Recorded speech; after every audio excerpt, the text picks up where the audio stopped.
Welcome, everyone. Dr. Anthony Criniti IV here, also known as Dr. Finance. You're on the Dr. Finance Live podcast.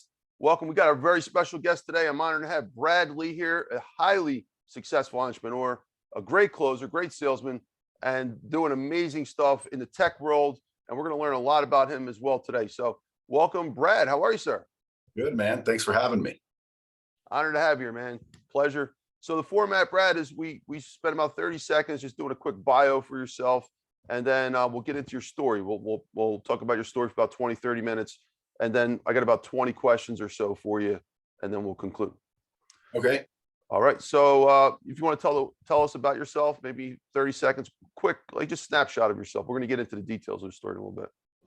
Well, again, my name is Brad Lea. I'm an entrepreneur. I've started several 8-figure companies. I'm a social media influencer, I guess. I don't really like calling myself that, but I guess I technically am one. And, I'm a father of 7, learned life kind of the hard way, got booted out of my house at 16 and had to start living life early. So I've learned a lot by getting my teeth kicked in, but, got it down after a while, and now I'm doing pretty well. That's awesome, Brad. Brad, I didn't know you were a father of 7. Wow. That's amazing. You do all that. You're so successful, and you have a great family too. That's where I really tip my hat off for you. So Thank you, Brad. So I guess we can first start with your story. If we can go back maybe to the early years, your childhood. Where were you originally from? If you want to tell us about maybe the first 10 years. I was raised in a small town in Oregon called Cottage Grove. Then my dad moved, when I was about 13, moved a little bit north to Eugene, Oregon. And then that's where I lived until I was 16. And then I got kind of booted out. I stuck around Eugene for a couple of years and ended up, running around, went to New York, went to LA, ended up in Portland, then from Portland to Seattle, and then from Seattle to Las Vegas. And that's where I'm at still, Las Vegas. How long you been in Vegas for? Since 1991, July 7th, 1991, I went down there. Wow. I went down there as just a visit. Brought about $3,000, forget about maybe $3,500 to my name, brought that with me, obviously. And within one day it was gone. And so I thought, man, I better get a job to get back home. So I went and got a job, started meeting people, and never left. Wow. I spent 6 months in Vegas, and that was too much for me. I hear it's always good the first month. It was very good the first month, but after that, it's either you like it or you don't. Would you agree with that? Well, I mean, if you're a gambler, you're probably not going to like it. If you have an addictive personality, you're probably not going to like it. But if you enjoy shows and fights and great food and action, well, then you're going to love it. The sun's always out, palm trees, swimming pools. It's great. I love it. That's awesome, Brad. So Brad, you were born in, you said Portland, Oregon? Did I say that right? Eugene, Oregon. Okay, never been to Oregon. Working on it. So Eugene, Oregon, and what was it like growing up? So from my understanding, you grew up relatively poor. Is that correct? I wouldn't say poor, but blue collar. That's for damn sure. Not rich, but I wouldn't say poor. Like, I'm not one of those guys that are gonna, talk about how poor I was and just to kind of build up where I went, because in my mind, my perspective was, it was normal. We had food, we got Christmas presents most years, some not as many as others, but we were all right. My dad was a hardworking blue collar guy. My stepmom worked as well. So, we survived. There was 4 of us in the house until about, 12 or 13. Then my little brother, Tony, came to join us. So there was 5 eventually. But other than that, man, we had food. We got, we were all right. We weren't poor. Just lower income, lower to middle income, I guess. Like you said, blue collar. Yeah. There wasn't a lot of money left over. We didn't go on vacations. We weren't middle class or rich. We were, I guess, what you would call low income. And I don't like to use the term class, middle or lower, because I was speaking to Tim's story about this. You could be low income but still have high class, and you can have high income but be low class in terms of mindset. So, but Yeah, so that's great, Brad. I appreciate that. So what was your favorite things in your early your childhood, your first 10 years? Any stories you want to share before we move on? Not really. Not really. I mean, my favorite things, riding bikes, pine cone fights, cops and robbers, building forts, just your normal Was it city youth though, like life though, or was it urban or like? small town. It wasn't out in the middle of the sticks, but it was a small town. In our backyard was BLM land. So it was just all mountains. So I could leave my house and go up in the mountains and build forts and, do whatever we needed to do. And then if you went down the hill, because we lived on this hill, you went down the hill, there was the high school, and then took a right, go down that street, and pretty soon you're right there downtown. So we had both, the best of both worlds. Oh, that's really good. I wasn't sure. I always want to make it to Portland. I'm from Philadelphia, so I was raised in the concrete jungle, but that's totally different background. But Portland, Oregon looks beautiful from the pictures that I see. You got to see all that scenery, I guess, every day. Every day. Oregon is a nice looking place. So what did you do in your teenage years? Were you an entrepreneur? No. I was a punk. I was a hoodlum. I just drive around, picking up girls, hanging out with my friends, racing cars, playing pool. Didn't really have a job, I eventually got a job, but up until then, I was just running around, driving around, going to school. Sounds like my youth. Well, it takes as Tim also says, you got to make a left sometimes before you make a right. So, what kind of jobs did you have at all when you're in your teenagers? Did you paper boy or any of that stuff? Did making money interest you? Yeah, I mean, I went and pulled weeds as a kid and, did side jobs. My dad never really gave me any allowance. So he would basically tell me, if you want something, you got to go work for it. So I would go around to the neighbors and get side jobs. One time I got this job pulling weeds. The guy told me he'd give me 25 cents for every weed that I pulled out of his yard. And I was just a little kid. He probably just assumed I'd go out there and pull 10, 20 weeds and, come in for my payday. But I sat out there for most of the day, came in with a big 5-gallon bucket filled with weeds. He dumped them out and owed me like several $100s, and he couldn't believe it. And I got fired. And I thought to myself, man, I thought if you did a really good job, you wouldn't get fired. But in reality, what it taught me is you have to have a win-win or it's not going to last. So very early on, I started to realize that, man, if you're not doing win-win deals with people, they're not going to last. So I learned a good lesson there. But no, I mean, I did have a paper route when I was a kid. My first real job, I guess you would call it, was fighting forest fires. Or at least I thought. I went and applied for the Forest Service, got a job fighting forest fires, showed up the first day. They told me to put this big bag of water on my back and go squirt the stumps that were still smoldering so they wouldn't reignite fires. So I basically was what was called a piss bag operator. And it was the low man on the totem pole type of thing. So it sucked. And after a couple of days, I got poison oak on my arm. So I went to the guy and I said, listen, I got poison oak, man. I'm not going to be able to come in for a couple of weeks. And he started laughing and he opened his shirt up and he was covered with poison oak. And he said, dude, that's part of the job. You're going to get poison oak. And I said, well, if that's the case, man, I'm out. So I quit that job. Everyone said I was going to, regret it. It was one of the best jobs you could get. My whole family's blue collar.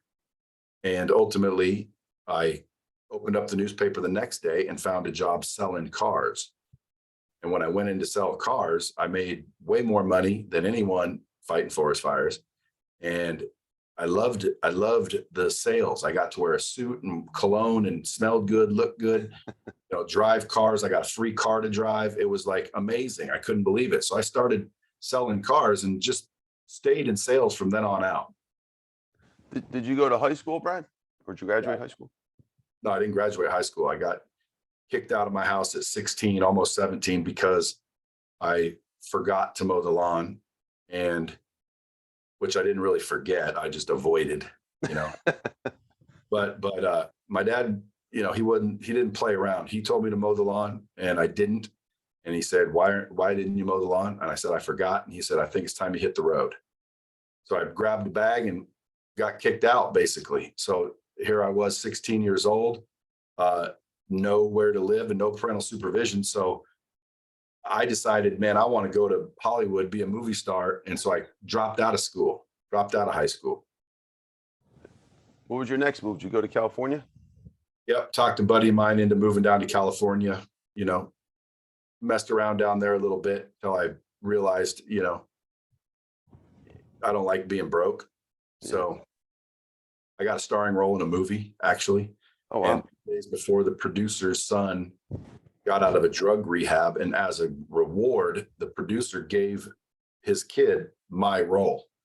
And I couldn't believe it. And everyone basically said, the producer, that's who pays for the film, that they get to decide what happens. And so I realized that I need to be rich if I want to be a movie star. So I said, I'm going to go make millions. I'll come back. I'll be the producer. So I'll be back, and I was thinking, I'll go be a millionaire in a couple of years. Very naive, but I'll go be a millionaire real quick so I can come back and make my own movies and no one can ever do that to me again. And ultimately, it took a long time to get there. But I was homeless on the beach for a little while. Just didn't like being broke. The broke, struggling actor life didn't suit me. So I ended up, getting out of LA. Plus, the traffic and lifestyle there was not conducive to someone with no money. So went back and moved back and, started Moved back selling. to Oregon, to Portland? Yep. Started selling cars again. Wow. Did a stint in New York one time too. That's where I got the concrete jungle experience. I didn't like it at all. Oh, you felt the pain of New York, huh? Yeah, I lived in New York for like 2 weeks, moved in with a buddy. The apartment was smaller than the room I'm standing in right now.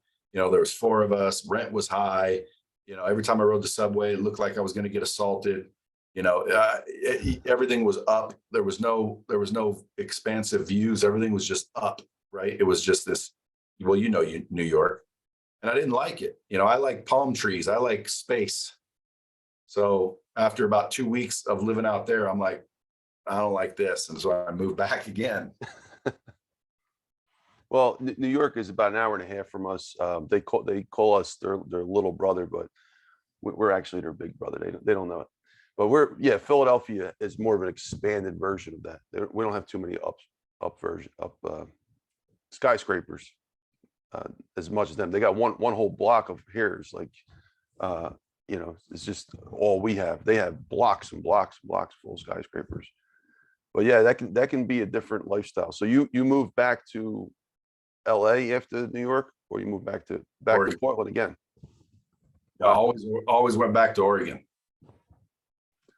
That's where my family was. That's where, I grew up. So like I always knew that better. That's where my friends were. You had that network you could couch surf with and hang out with. So I always moved back to Oregon. Then eventually I moved to Seattle. And then from Seattle to Las Vegas, and I've been there ever since. How'd you like Seattle? Love Seattle. That was one of the best times in my life. I can remember, I had a demo from Acura of Seattle, had an Acura Legend coupe, keep in mind, I didn't have to pay for it because when you sold cars, they'd give you free cars to drive. So really? Oh yeah. So, I mean, I was running around Seattle, 20 years old in an Acura Legend, which was a great car when they first came out, making decent, good money, $3-4 grand a week. And then, one night I called my buddy in Vegas and he convinced me how great it was. And I said, well, I'll come down for a visit. So I went into my job and said, hey, I want to go to Vegas for the weekend. And they said, you can't, you got to work. And I said, well, I got to go. And they said, well, you can't. So I said, okay, well, I quit and I'll reapply on Monday. And he said, I won't hire you. And I said, well, then I'll just get a job somewhere else. See you later. So I just quit, took my last check, went down to Vegas, spent the money in the first day. I'm like, how am I supposed to get home? So I got a job waiting tables. And made a little money to get home. But while I made the money, I met people, friends, went to parties, met my wife, my first wife, Wow. and didn't want to leave after that. So it only took me a couple of weeks of hanging out before I'm like, well, why would I go home? I got a girl, I got friends. I'm going to hang out a little longer. So I hung out a little longer and hung out a little longer and never left. That's incredible. That's an incredible part of your story. It's like that was setting the stage for the rest of your life, and you may or may not even known it at that point because you're just trying to figure out where you're getting your next shelter, where you're getting your next money to pay the bills, and where you're going to be, where you're going to work at. And what you figure out at that point? Did you waited tables, but did you start looking for a long-term gig or? Well, I knew I could sell, so I waited tables just to get money to get home. But once I realized I'm not going anywhere, I went and got a real job selling cars. And then I also, eventually sold art. I was always selling something. But sales, man, once you know sales, Frank, or I know Frank Criniti, you're Anthony Criniti. We talked about that. Yeah. Anthony, once you understand how to sell, influence, and persuade, you can make a living anywhere. So regardless of where I went, I was in sales. I think what you just said was so priceless. What if you can learn how to influence people, you can make a living anywhere, because that's essentially what sales is, right, Brad? Like it's if you know how to sell, you're basically you know how to influence. If you could influence, then you could do anything, not just sell. At the end of the day, I eventually started teaching sales. And when I teach people sales, I teach them not to sell. Mm. I think we all are created out of vibration, right? Everything in the universe literally has a vibration. And that's why when someone says, I didn't like that guy's vibe, that's the vibration that they didn't like. So vibrations and frequencies are all around us. When you approach somebody in sales, trying to sell them something for personal gain, you've got that vibration. If you just shift that vibration to, I'm trying to help you, not sell you. See the difference? Your vibration changes. And I think you get better as time goes on. But ultimately, I teach people that want to learn how to sell to not sell, help. Like focus on helping people, focus on helping people, not selling people. So I always joke because if you want to learn how to sell, don't sell. Help. Don't become a salesperson, become a help person. The power of a word there I think is so important. When I first started doing these videos, I didn't even get on camera and all that stuff. This is about 1.5 years, 2 years ago. And I got up and someone helped me. I said, I'm nervous behind the camera. And they said, all right, try this. I want you to say, I'm excited. Count to 10 and then do it again. And I did. And all of a sudden, the next time I did the take on whatever I was doing, it came out like real. And Yeah. that one word in my mind just completely changed because the feelings that were attached to it.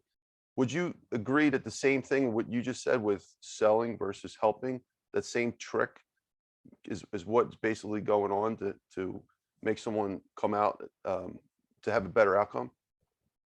Well, I wouldn't call it a trick. I would call it a shift. It's you're shifting your mindset, you're shifting your perspective. Everything's all about perspective, right? I mean, you can put two people in the same situation and one can be happy and one can be upset at the exact same circumstances. What's the difference between the two? Yeah. It's perspective. It's 100% perspective. So I wouldn't call it a trick, although, I can see why you call it a trick, like a little hack or a trick, but I think it's more of a shift. And not only that, but when you say I'm excited, you're talking to yourself. You're ultimately programming yourself. Words are very, very powerful. So, and our minds are very powerful as well. So what you're doing is you're programming your mind, even though it's temporarily, you're programming your mind. You're going in with a different belief. You're trying to basically fool yourself to get over some sort of nervousness. And it may work for some people, and for some people, like no matter what, dude, they're not speaking publicly to anybody. That is one of the number one fears in the world. Oh, yeah. And I go out and do keynotes. I do 20 probably 20 or 30 keynotes a year for various organizations. And it doesn't bother me at all to walk out in front of a crowd. Matter of fact, the bigger the crowd, the less it bothers me. I quite frankly don't like talking to 10 people. Now, it doesn't bother me anymore, but in the beginning, the bigger the crowd, the better. And most people be like, well, that's weird. That's opposite. Not for me. I think the smaller the crowd is more personal, where like there's only 10 people here. But when there's thousands of people, it's almost like you're not talking to anyone, you're talking to a thing, which is a crowd. And a crowd felt different to me than a small audience. So anyway, it's all mindset. Brad, I find that really weird for someone like you, because you're such a great salesman, and to be a salesperson, great closer, you got to be able to deal one-on-one, to influence one-on-one, which you did. You proved that. So how do you rectify those two scenarios? You rather talk to larger audiences, but you're a great salesman at the same time to individual one-on-one. I mean, you've closed the best of them one-on-one. What's that got to do with public speaking? Well, I know they're two different things, but public speaking is a bigger picture. You're speaking to a lot of people. Yeah. So again, just because I'm good at closing people one-on-one doesn't mean I would not want to speak in front of a group. Besides that, you're going to close more deals when you speak to more people. At the end of the day, sales is a numbers game. You know, more hands you shake, the more money you make. If you ever hear that, that came from me. I started that years ago, and it's 100% true. If somebody wants to make more money, shake more hands. Relationships are where it all goes. At the end of the day, man, every dollar you've ever received is from a relationship. So if you realize I want more money, well, then you need more relationships. If you're broke and not where you want to be in life, it's 100% you're around the wrong people. Because if you were around the right people, you couldn't be broke. See what I'm saying? Yeah. You're around the wrong people if you're not where you want to be. So just remember, it's all relationships. And the most important relationship is the one you have with yourself. And most people have a poor relationship with themselves. Most people talk to themselves very poorly. If you were your own friend, you would be, a very bad friend to yourself. Most people. They eat the wrong foods. They rationalize why they shouldn't work out when it's good for them. They limit themselves. They make fun of themselves. They lie to themselves like over and over again throughout life. And then they wonder why they can't ever break through a glass ceiling, or they can't, attain the goals they're looking for. And it's really self-talk. It's their mindset. I mean, if anybody wants to write down the 3 things that are going to make them successful, it's mindset, skill set, and habits. The mindset, skill set, and habits are why you are where you are, whether it's good or bad. So if you're a millionaire kicking ass, it was your mindset, skill set, and habits. If you're sucking wind, it's your mindset, skill set, or habits. Those 3 things are all it requires to win or lose. That's beautiful. Thank you, Brad. So Brad, back to your story.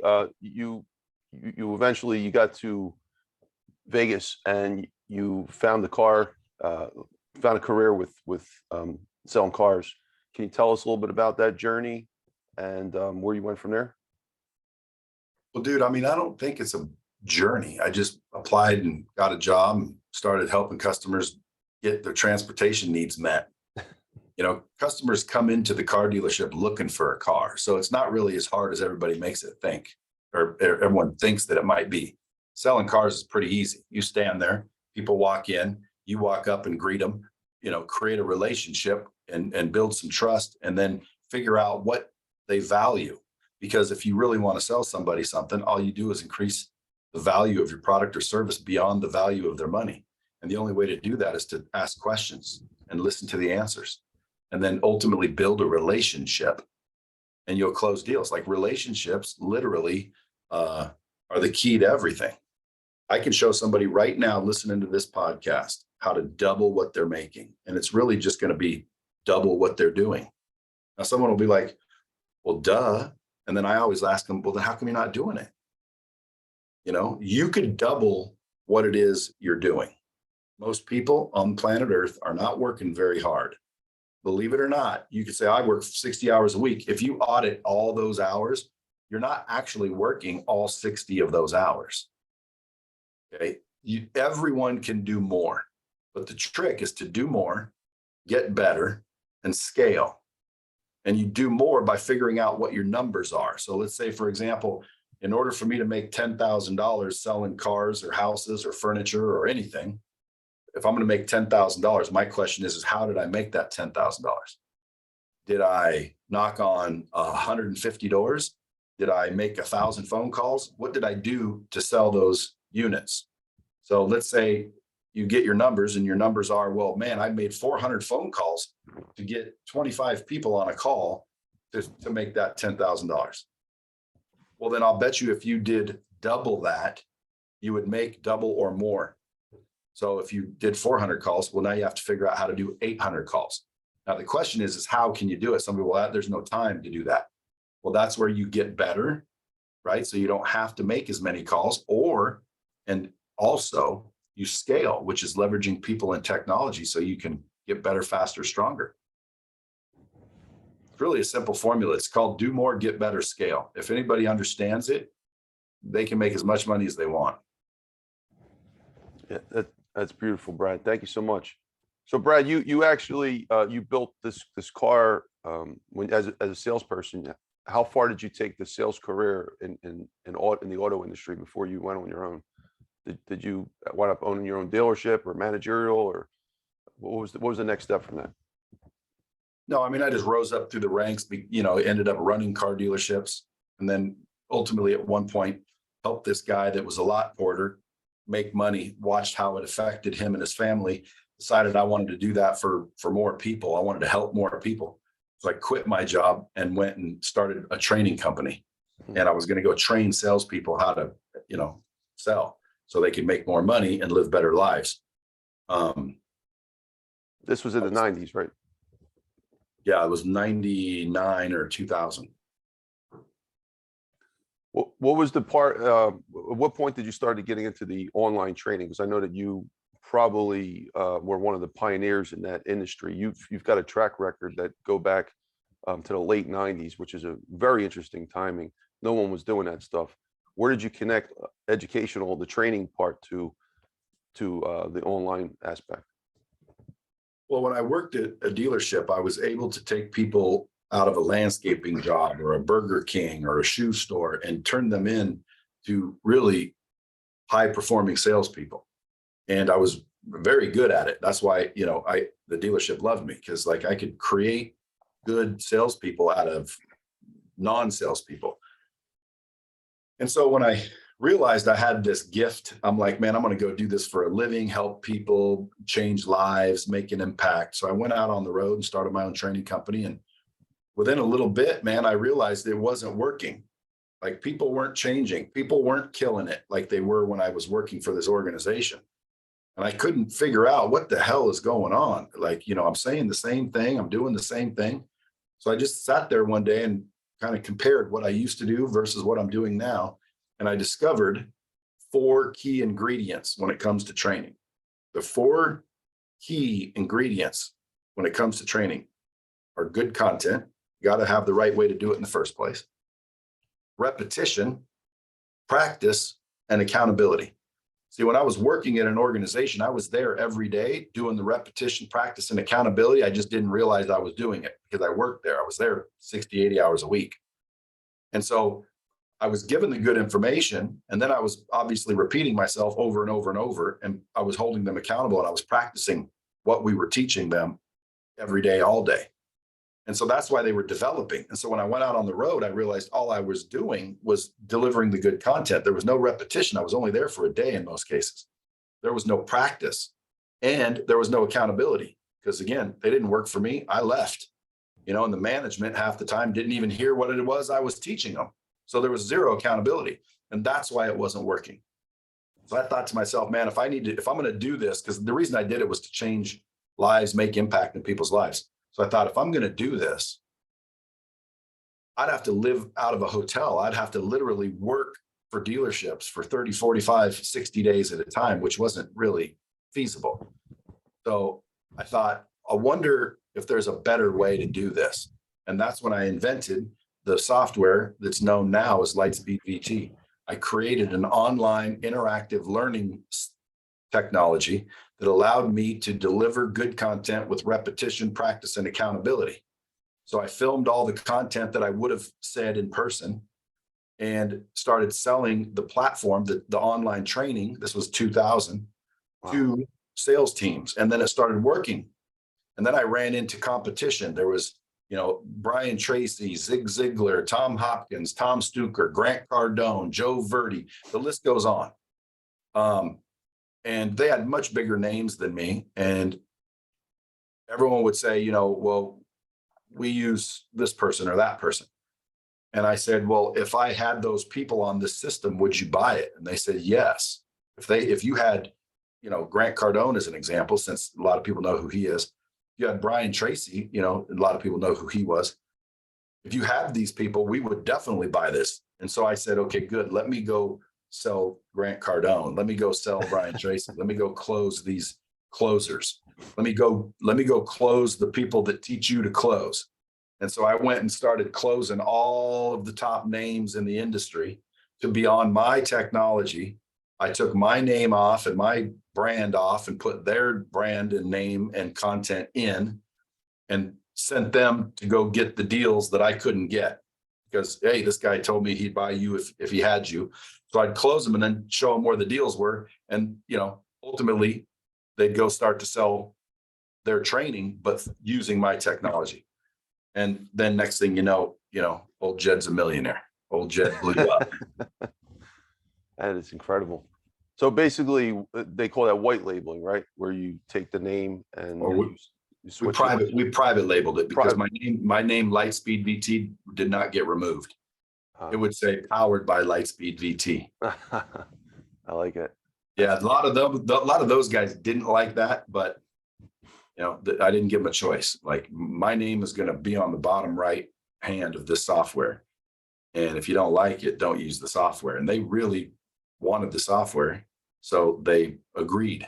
And so still to this day, if you go look at like Grant Cardone's training system on the bottom right, it says powered by lightspeedvt.com. Tony Robbins course is Brian. There's a list of people. If you look on the bottom right, it'll say powered by LightSpeed VT. That's the system that I built for myself. And then I kind of shifted and started making it for other people as well. Brad, are you like a tech guy, like a real detailed tech guy? Like, X's and O's and all that stuff? I mean, did you code this yourself or did you hire a team to do all that background? Yeah, I found a team. The whole world said it couldn't be done, but I found someone who kind of thought it might be able to be done. And so I found a team and closed the owner of that company to build my first system. Okay. And then I ultimately knew that, man, if anything happens, I'm screwed. So I made a deal with the guy to ultimately give him a piece of my company in exchange for all of his. And all of his? Yeah, he was probably doing, $500,000 a year. Oh, okay. I was convincing him that we'd be rich as hell in 90 days. So as soon as you build me this, man, we're going to go out and do all this with it. And we're going to be rich. So I closed him on basically taking his entire company and turning it into my company and our company. So I gave him a piece of the company and said, let's go. And, he did it, thankfully, because I didn't have any money to pay him. And the first iteration of the software was quite expensive. So I closed him on building it for me. And then I gave him a piece so he wouldn't leave. And now he's still my partner and CTO of, 20 some years later. And he's very thankful that he did that, I'm sure. Yeah, he's very thankful. And I'm very thankful because without him, I'd have been screwed. Now, I probably would have ended up successful one way or another, but I wouldn't have definitely been able to keep the company going and the software advancing like it has. Like LightSpeed VT, dude, is, I would say, the most advanced training technology out there. A lot of these companies that are out there, they came way after me. All they do is host videos. They're just a hosting solution. Mine's an actual training solution. It's a hosting a video and letting someone watch it is not training. You need repetition, practice, and accountability. No other platform out there does what ours does, because ours was designed to get you to actually learn the information that's in it.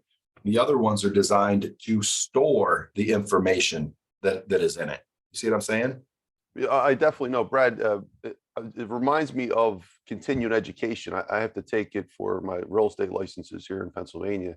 They started this thing a few years ago where it's kind of annoying. Every time you get to one screen, you got to they want to check to make sure you're watching it. Click this button. And so what would, if you just let it play on its own, it would have been done in 40 minutes. Now it's going to take you 3 hours to do because you have to double check everything. So, well, not only that, but some of these people require a certain amount of time to be spent, which again is foolish. Like if I can learn in 5 minutes how to become a lawyer and pass the bar, why do I need to go to school for those amount of years? I'm with you. Yeah. It's frustrating. But I guess they're trying to. Same thing with a doctor. You know, you're required to get all of these degrees to be a doctor. Well, if I could, let's say I was just some genius kid where in 1 year I could learn everything the best doctors in the world knew and said, okay, I'm a doctor. We would say, no, you have to go to school for X amount of time. So a lot of those systems that are out there that are requiring you to do, I would say, almost stupid things like, spend 3 hours when it could have took 3 minutes, is because they're trying to get you to check a box that you were on the system for 3 hours. They're not checking the box to where you fully understood the information. There's a lot of these systems out there, they don't even test. So it's like, you just want to see if they're watching the video. You don't want to know if they understood what they watched. Like, that doesn't make any sense whatsoever. The goal is to understand the information. So your testing has to be present. If you're not testing anyone, how do you know that they knew? Just because they watched it.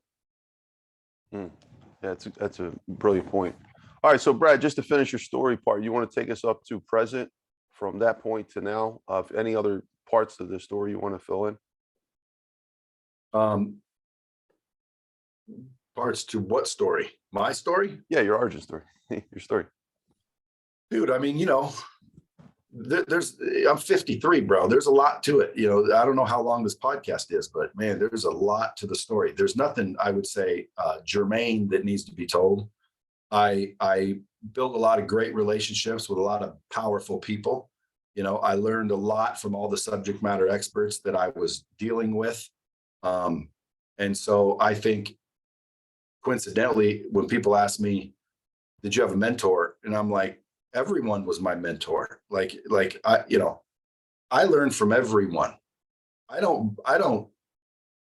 My children teach me things. So I'm absorbing information left and right.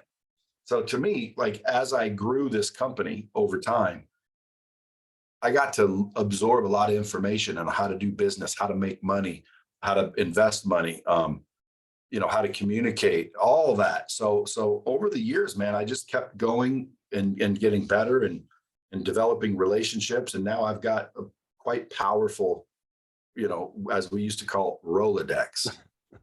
Now people call it a contact list, but like, I can text and communicate with some of the biggest names out there. And they answer my calls because I don't call and ask for things. Rolodex, got one right here. There you go. There you go. Right next to the computer. Yeah. So again, now, I have 3 little girls that, are younger, and I just spend a lot of time with them. I'm focused on, wrapping up the last 20 years and hopefully, selling some of the companies that I own in the next 3 to 5 years. And then just being an investor and philanthropist, How has your business changed or been impacted by COVID?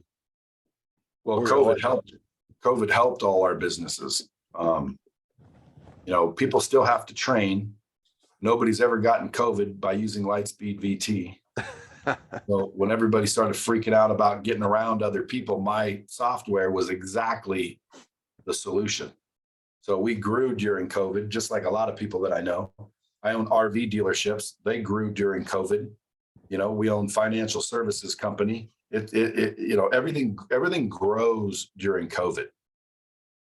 In the fields that I was in, you know, I didn't have a restaurant, so I didn't have to shut down. So fortunately, COVID did nothing but help.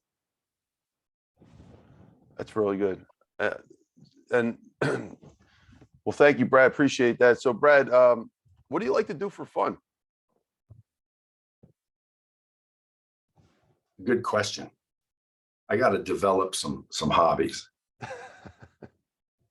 You know, what I like to do for fun is travel. You know, I like to go places, see things, hang out, eat great food, and just literally visit. Like, I like to visit places and people. If you said, what do you want to do today, man? I'd like to hang out with my buddies and just, you know, hang out, talk, chit chat, play games, eat great food, go great places. But a lot of times I ask myself, what do I like? Because when I think about it, man, I'm like, I got to get some hobbies. Like, there's really nothing that I like. You know, I like fishing, you know, but I don't like deep sea fishing because that's more work than it is pleasure. But, you know, if someone said, Brad, pick what you could do right now, man, I'd go fishing or I'd be hanging out with my buddies. Now, if you said, Brad, you don't like motorcycles, you don't like riding quads, absolutely. It's all fun, but I like doing it with the people that I like. You see what I'm saying? Like, I wouldn't go ride dune buggies by myself. Now, I would fish by myself, but I wouldn't just go sit there and ride motorcycles every day by myself, even though I do enjoy riding motorcycles. I like racing cars. I like driving cars fast. But again, I wouldn't call it a hobby. I need a hobby. What's your hobby? You got hobbies? Yeah, well, I do. I did a lot more at one point. Martial arts is my background, so I used Would you to. call that a hobby? Oh yeah, it was a life. It's a lifestyle. It's every. You know, I didn't get paid for it, but I loved it. And I would go to the gym. I train all the different. I'm from Philly, so we got all the different martial art people here in Rocky Town. But COVID really stopped a lot of that. So, but yeah, Yeah. do you like martial arts? Yeah. When I was younger, I got up to a brown belt. Jiu-jitsu or karate? Oh, younger. I'm guessing karate. It was actually, well, it was karate, but it was actually called Kaju Kempo, which was a mixture of karate, jiu-jitsu, and Kempo style fighting, I guess. You like boxing or any of that stuff? I mean, I know I don't like any of it. Yeah. I'd rather not fight at all. I think you need to be prepared to fight, but if someone wanted to fight, like, you know, I don't enjoy getting punched and I don't enjoy dominating other people, you know, at least physically. Like, again, I feel bad when I punched people before, and, you know, every single time I felt bad for doing it. You know, especially as I grew in this space, I realized that when you punch people, everything you talked about that you needed in life, you really is up in your head. So when you're hitting people's brains, you're actually depriving them, even though you might not mean it, have any bad intentions. If you cause some kind of brain damage, even if it's the slightest impact, you're impacting the rest of their life. So Yeah. I always, when I did sparring, I did soft sparring, never touched the head, just slightly touched. That's it, because of that reason right there.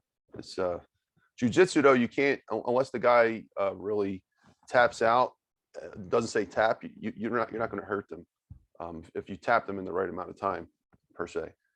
Yeah, well, I don't like, again, I don't enjoy hurting people. It's I feel bad every time I've ever done it. And you know, I've only been in X amount of fights. Like, I don't walk around pretending that I'm some badass. Although I think I can be a badass, I don't think I would use fists. So where do you like to travel? What's your favorite spots that you say Italy. favorite countries or whatever? Italy. Italy. Yeah. Italy's the best that I've seen, but from there I go to Greece and Turkey and other areas around that region. So all of that area, I think I like the best. Mediterranean, pretty much. Yeah. Yeah. But again, I love Mexico, I love the Bahamas. I love beachy more than like snowy. So I don't do like Swiss Alps and shit like that. I don't enjoy being cold. I enjoy being warm. I love it. Thank you, Brad. Appreciate it, Brad. So we're going to move into the next segment now. Basically, we've got some questions for you. We're going to talk about some of the things that you do from a different angle. So let's start with your books. So have you written any books or co-authored any books or anything to do with books that you'd like to highlight? Yeah, I've written one book. It's called The Hard Way, Lessons I've Learned the Hard Way So You Don't Have to. It's just a series of lessons that I think everyone will eventually learn. The question is how much will it cost you to learn it? I wrote a book so people could learn it for $25 instead of, a lot more. That's awesome. And where can they get this book from? Wherever they sell books, Amazon, wherever they sell books. I even saw it, believe it or not, in Target. Really? Yeah, but it was online only. I would love to see it in the shelves. I went, whoa, but I was looking at something and I saw The Hard Way and I clicked on it and it was being sold at Target. And I'm like, damn, dude, I didn't know Target carried it. But yeah, anywhere that they sell books, but Amazon, you go to Amazon, type it in, The Hard Way, you'll see it. And I'm about to film or tape the audio version. So there'll be a audio book out here pretty soon as well, or audio version of the book. But right now you can just go to Amazon or anywhere they sell books and pick one up. What year was it published? Maybe like a year or two ago. What's the summary of it for the audience so they know a little bit more about it? Well, the summary is it's lessons I've learned the hard way so you don't have to.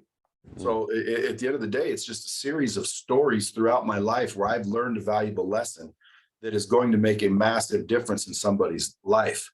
So if somebody 18 years old picked up the book, they're going to accelerate their ability to succeed massively. If you're 50 years old and you pick up the book, you might say, well, I already know that and I already know that. But I bet you don't know all of it. And if you did know all of it, I bet you're already successful. So again, do I think this book is for someone that's just successful as all get out in all areas of their life? No, you probably don't need to read it. Matter of fact, if you read it, you'd probably laugh and enjoy reading it because I wrote it. So I kept it real. It's not like it's not filled. A lot of these books that I see people read, number one, a lot of times they're ghost written, which means they didn't even write the damn book. Somebody else wrote the book. They just authorized the book, put their name on it. I don't do that. I wrote every word in the book. And then, so it's not ghost written. And then even if someone does write the book, it's almost like they want to put all this filler in just so it's a thick book. I want to write a novel. I kept it real. I kept it succinct. And, it's not a very long read. It's maybe, I'll bet you someone could sit down and read through the entire book in 4 or 5 hours. It's 168 pages, I think. But when you're done reading it, you're not going to be able to disagree with the lessons that are in that book. And like I said earlier, you're going to learn what's in the book one way or the other. The question is, how much is it going to cost you? And nobody can pick up that book and argue anything in it. Meaning, you're going to learn the lessons. You're either going to learn them in the book or you're going to learn them the hard way like I did. So again, one of the lessons I learned is don't learn things the hard way. You don't have to. Like there's other people that'll teach you what to do in certain cases where you can avoid a bunch of pain and suffering and expenses. So that's what I would tell you about the summary of the book. I think everyone should get the book, especially if you're younger. Brad, thank you so much. Folks, check that book out. And the next question I have, and I think you would enjoy, it's not even a question, it's just a topic. Let's talk about your podcast. So I'm actually highly attracted to your podcast. I'm a big fan for about a year plus now since I first discovered it. You've got a lot of great interviews on there. And you're not for everybody, Brad. Let's admit it, but you have a great personality. Hey, you're not for everybody either. Neither am I. I'm not for everybody either, right? You're definitely not for everybody. You're a real Brad Lea. You tell it like it is, and I like that about you. So you're for me. I like that. Dropping Bombs is the name of the podcast. Can you tell everybody about your podcast and just maybe the highlights of it? Well, I'm at my buddy's office, and for some reason they put it on the background of their TV. So there it is right there. Oh, that's a TV? Oh, okay. Yeah, that's really cool. Yeah. So I don't know why they picked my podcast to be the background, but I thought they maybe, a lot of people recognize me for the podcast. It's getting quite popular, quite big. It's definitely in the top podcast in the country. People that I bring on the podcast end up, doing very well financially when the audience hears who they are, what they do, because I have a real audience. I call them the Bomb Squad. And, I just talk to people openly and honestly. And generally what happens is we discover solutions that they came up with or things that they've learned along the way. So it's almost like it's almost like my book, but live. Because what we do is we talk about problems and challenges and situations that are happening to them or to me or in the world, and what they did to combat those. Now, sometimes I bring on very big name, successful people, and we talk about how they achieve that success and what lessons should they give to the listeners. And then sometimes I bring on the opposite, like they're flat broke. Well, there's things to learn from those people too. So it doesn't matter who you are. I'm not just putting celebrities on there, although there are celebrities on there. I talk to people on this podcast, and our goal is to drop bombs on problems and situations that exist. Because if you're listening and you hear how Anthony solved something, maybe that will unlock something that will help you. So really, it's me trying to get the knowledge from the people who have it to the people who need it, so we can live in a world that's more successful. Brad, from one podcaster to the next, just curious, why did you start the podcast and how has it benefited you? Well, I started the podcast because I had all these subject matter experts coming in and out of my studios to film their courses. And my mission in life that I talk about all the time is to get the knowledge from the people who have it to the people who need it. And I realized as they were coming and leaving, I was leaving a lot of knowledge they had on the table, because in their courses, those were for sale most of the time. And I couldn't run around and, divulge all the things they're out there selling. So I said, hey, why don't we get a couple of microphones? And as they come in, I just sit them down and pick their brain and, shoot the shit and have a conversation. And that's what I started doing. And then the next thing you know, listeners started listening. And your next question was, how has it made an impact? It's created a platform that is extremely valuable. In other words, I can make a bigger impact with my podcast. I could literally kickstart a new company, which I've done on the podcast.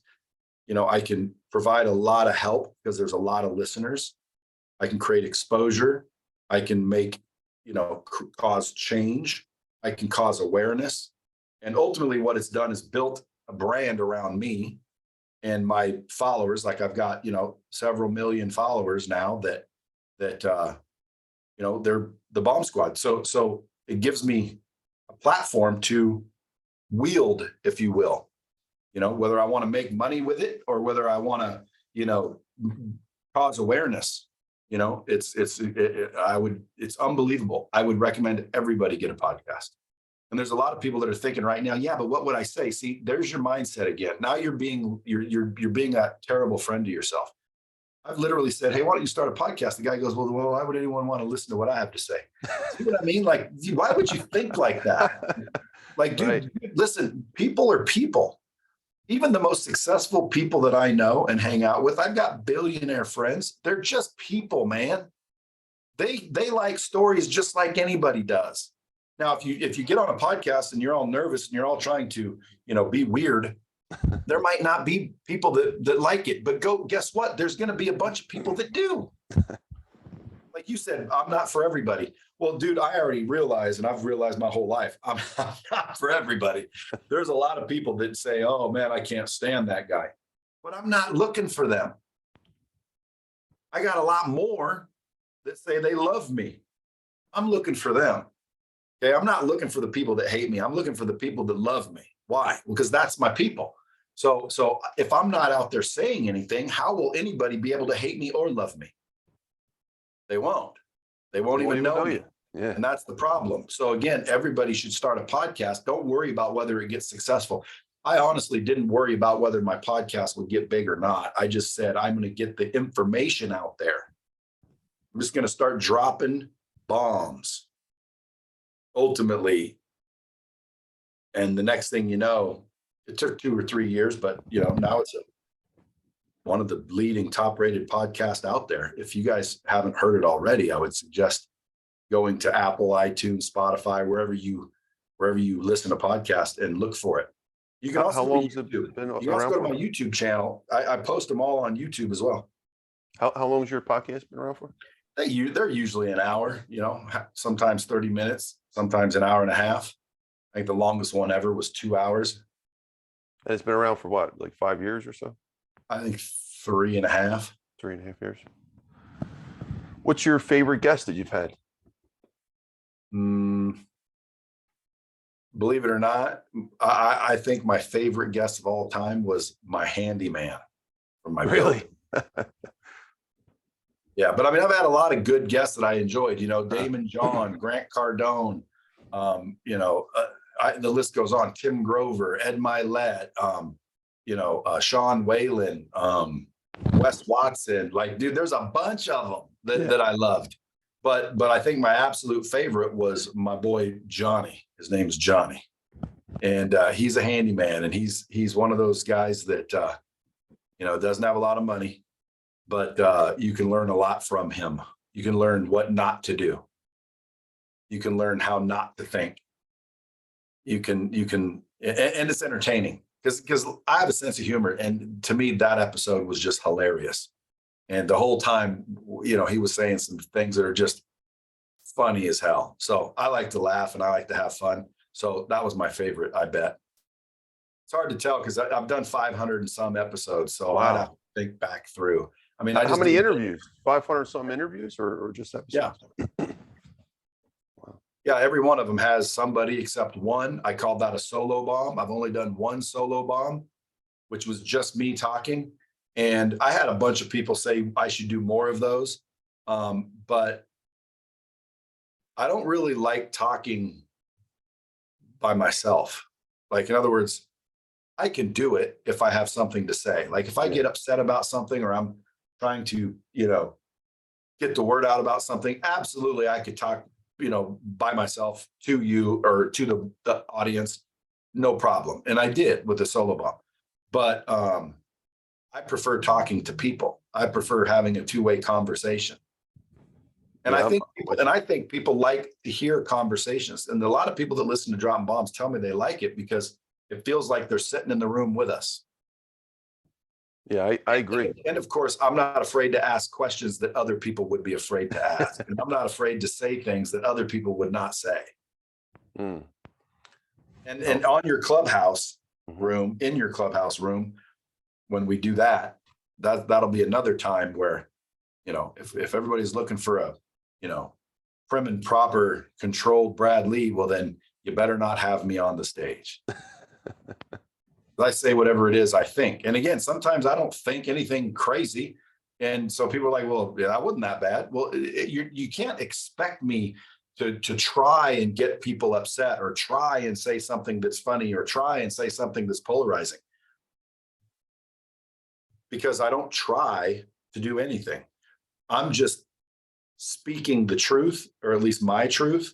And I answer questions, and I have a unique perspective in a lot of cases where people are like, that's a unique perspective. I like that. And then there's a lot of people that go, what is he talking about? Like the other day, I just said when it comes to marriages, right? You have to have ethics. You have to have an integrity if you want anything to last, obviously. So if you're in a marriage and let's say 5 years in, you're not getting along like you thought you would, shit's not happening. Most people will just start having affairs and cheating, right? That's not ethical. There's no integrity in that. I said, go back to your spouse and let them know that you are now wanting to make an amendment. You are now like wanting to renegotiate, if you will, because things aren't going the way they're supposed to be going. And even if that means divorce, that would still have integrity. That would still be ethical. And people are like, what are you talking about, dude? Living up to your agreement is ethical. You're breaking that agreement is not ethical. Listen, you're not breaking an agreement just because you renegotiate. You know what I'm saying? Especially when it comes to human beings. I mean, people marry usually the best versions of themselves.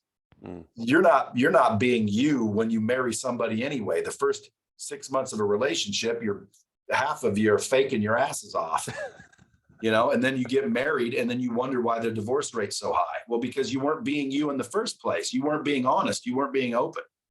So I believe that's unethical. So again, you got married based on being unethical in some cases. Why is it so unethical to go back and renegotiate or go back and openly discuss the fact that you're not happy and you're wanting to maybe have other partners or find someone else to sleep with? Maybe, who knows? But it was polarizing to people. Why? Because they don't understand what I'm saying. And what I'm saying is it's better to go back to your spouse and say, listen, I'm about to go start having affairs with people because of whatever reason I'm saying. That's ethical. To me, that's ethical. May not be the best option, and I agree with that. And it's maybe not be very cool or kind or anything else, but that's not the point. The point is, do you have ethics? In my book, you still have ethics as long as you're being truthful and honest. Now, don't go cheat and then get caught and then say sorry. That's unethical. Cheating is unethical. I do not agree with anyone cheating in a relationship. So again, some people would argue with that. Well, I don't really care if you argue with it or not. It doesn't change my mind. You know what I'm saying? That's awesome. Thanks, Brad. Appreciate that. Any other thoughts on the podcast before we move on to the next question? Nope. All right. Doing great, Brad. Next question. What does it take to be a great closer like you? Now, I'd like to break it down in terms of qualities instead of character and skill set. So you're obviously not just a great closer. You're at the elite of the elite. I mean, you've closed the biggest names who are closers, as you said. If you're talking to someone who is trying to figure out how to sell anything, like they have no clue, how do you get from there to where you're at? Well, going through it is how you do it. There's no course on planet Earth that's going to make you as good as I am because I've had 10,000 conversations. I've had 10,000, attempts. You got to practice. You have to drill. You have to rehearse. You have to get better. You have to learn. You have to get smacked. You have to lose. You have to fail, in order to get to the elite levels. There's nothing you can learn to be elite. You would learn what it takes to become elite, and then you would have to do the work and get that experience and all of what I just said. Then you become elite. But if someone were to say, Brad, how do you become a good closer? What are the traits of a good closer? First of all, defining what a closer is would be helpful. To me, a closer is somebody that can get someone from a no to a yes. And there's a lot of people that once they hear no, they give up. They don't know what to say. They don't know what to do. And so they're not closers, they're salespeople. And there's a lot of times where you're a very successful salesperson, but you're not a very good closer. What's that mean? That means your product or service that you show and demonstrate to people, people buy from you because they like you, but they didn't ever say no. So if they didn't say no, you didn't close them. You just sold them. See the difference? Brad, I'm sorry to interrupt you. I just want to pause on that point. Just want to clarify some terminology. So would you say that you are also a good salesman too, as well as a good closer? Yeah. Like a closer is a subset of salesperson.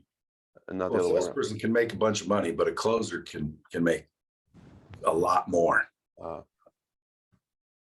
But yeah, I'm a good salesperson. I'm a good closer. and I'm ultimately a good person. So to be a good salesperson, the word person is in there. There's a lot of salespeople that get over on people, but they're not really ethical. Those aren't good salespeople just because they do business and sell people. Okay. So to me, you have to define things like, what is a good salesperson? Does a good salesperson sell somebody something that they don't need or want? Some people would say, yeah, that's what a good salesperson is. No, that's not true in my book. A good salesperson is someone who starts out as a good person to begin with. Then the rest of it is like understanding that it's just a technique, like martial arts, bro. A black belt's usually going to whoop ass on a white belt all day long. Why? Well, because of the information, the knowledge, the practice, the experience that they have. They understand things. And if you understand how to get out of an arm bar or how to, sweep a leg or whatever the technique you're demonstrating is, once you learn how to do it and you practice it and you get really, really good at it, it becomes a lot more natural, right? So same thing with sales. They're just steps. There's just, techniques along the way that if you implement those and you get really good at them, pretty soon you're able to do it without people even knowing they're being sold. See what I'm saying? Brad, one afternoon, I was training with a pro fighter, a friend of mine, and I was being his dummy for the day. And we were working just on armbar, working on one move. And he knows that 10,000 rule.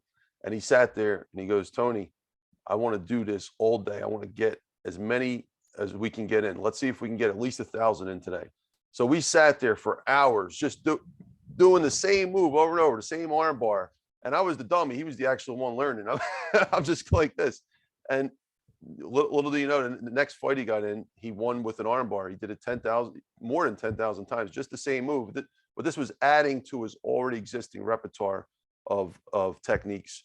And this is analogy to, I think, correct me if I'm wrong, to selling. You're going to work on all these different steps, as many as you can, all the different aspects of closing, whether it's calling or taking notes, whatever it is, right? Until you build up to that grand prize of the ultimate closer. 100%. It's a learned skill. Anyone can do it. People think, well, I'm introverted. You can teach introverts to be great salespeople, great closers.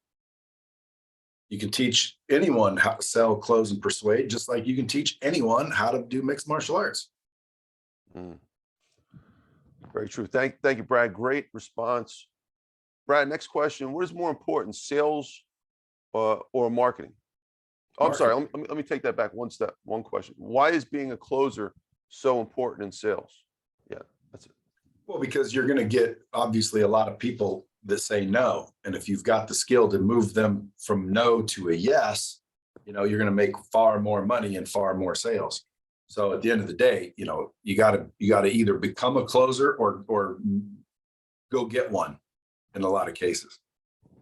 And you can't close everybody, right? Like, you cannot close everybody. That is a fact. So I think it was Dale Carnegie that talked about in his book, How to Win Friends and Influence People. If I haven't read that book in a long time, but from my recollection, there was the impossible person. And I think he admitted it later on in life that there were some people you just can't influence. You just can't get through. And I think it's the same with closing. Would you say there's certain people you can't close and you really can't have any effect on because they're just so far left or right, whatever, far extreme on their way of thinking and probably their behavior as well. Well, again, you can't close everyone. That's a fact. There's no such thing as being able to close everyone. All you can do is all you can do, right? Just become the best, study, practice, and pray. And life will bring what it brings. But do I believe in, you have no choice in the matter? No. Like, for example, somebody that understands, like, for example, mixed martial arts, I keep going back to that. If I've never been in a gym or a ring or a dojo or whatever you want to call them, versus someone who's lived in one for 3 years, right? I'm probably going to get my ass kicked, right? Now, it doesn't mean every time, just, well, what if the guy's, 2 feet tall and 80 pounds and a guy that's 400 pounds, probably not going to get his ass kicked, even though there's a big difference there. Why? Because of certain circumstances, but that's not the norm. The norm is you're more than likely going to get your ass kicked for someone that's been doing it 3 years if you've never done it at all, more than likely. So, And by the way, Brad, sorry to interrupt you again, but from my experience, it's that little guy that you need to look out for, because he's actually worked harder than the big guy, because he's already trying to compensate for his deficiency. The skinnier guy, right? Yeah, but I mean, at some point, dude, that doesn't matter. Yeah. At some point, that doesn't matter. Like, that little guy, I forget his name, but he's like a little tiny guy that punches people in the UFC. He's like, you know who I'm talking about? That little guy. Yeah, I don't know his name though. I know his face. Yeah. Me either. But he's just he's got some sort of dwarfism or whatever. But he's little. Like, he knows how to fight supposedly. He trains, but he's never going to be able to hurt me. He come up here and kick my leg or whatever. But if I just kick him without even knowing how to kick, he's done. So like in some cases, it doesn't matter. It doesn't matter how much because it's, but then people say, what about David and Goliath? Okay, David and Goliath is another great example of what I'm saying. Even though that never should have happened, it did happen, right? It can be the opposite as well, where 99% of the time, Goliath is going to smash David. So at the end of the day, once you realize what I'm saying is like, you can't close everybody.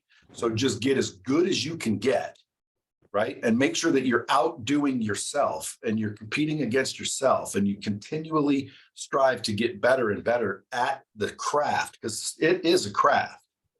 Listening to people is a skill, right? Influencing people and persuading people is really, to me, just the transfer of enthusiasm and certainty. So if I can transfer my certainty about a product or service to you, or transfer my enthusiasm, or ideally both, to you, you're going to end up valuing the product or service as much as I do, which will exceed the value that you have for your money, and an exchange will be made. Not every time. Why? Every time doesn't matter. There's times where you're not going to close people, and you shouldn't believe that you can. I know a lot of people that get really depressed because their closing percentage isn't what they want it to be. Well, again, you got to realize everyone has a certain personality. So if I'm, let's use red, blue, green, and yellow. If I'm a red personality, how do you think I make presentations as a red personality? Well, if I'm talking to blues all day long, I'm not going to be as successful as if I'm talking to reds all day long. Why? Well, because the reds are going to resonate with the way I present things, and I'm going to get them excited because they're red, I'm red, and it's all going good. But when you meet 5 customers, you might be talking to 3 yellows and 2 blues, and you don't close anybody. And you're like, oh man, I suck. No, dude, you didn't understand that they were blues and yellows. You didn't alter your presentation style. You didn't change from a red to a yellow. Had you understood that there was red, yellow, blue, and green you're talking to, and you've got the ability through practice and exercise and et cetera, and you've got the ability to present as a red, present as a yellow, present as a blue, and present as a green, your closing percentage will skyrocket. Now, people are like, well, I've never really thought of it that way. Well, that's what I'm talking about, because you haven't lived your whole life in this industry like I have.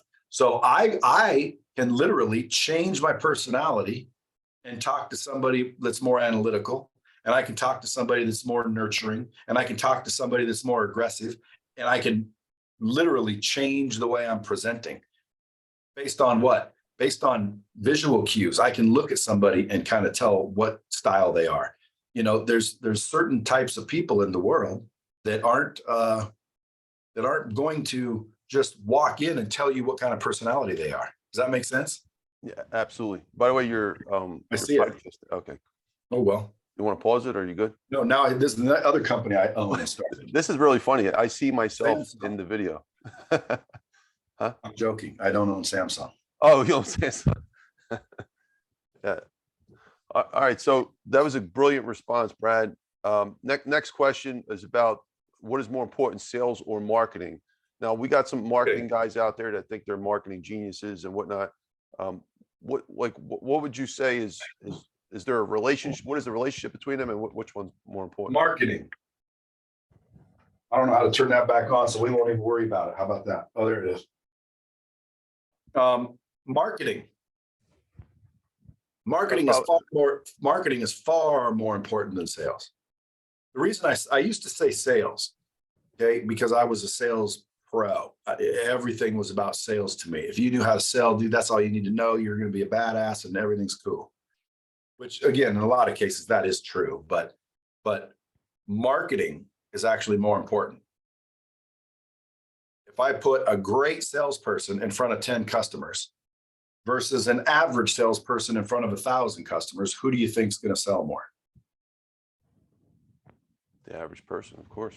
More Okay, volume. so that proves beyond a shadow of a doubt that marketing is more important than sales. But if you get to know me very well, Anthony, you're going to find out that my answer in most cases is going to be both.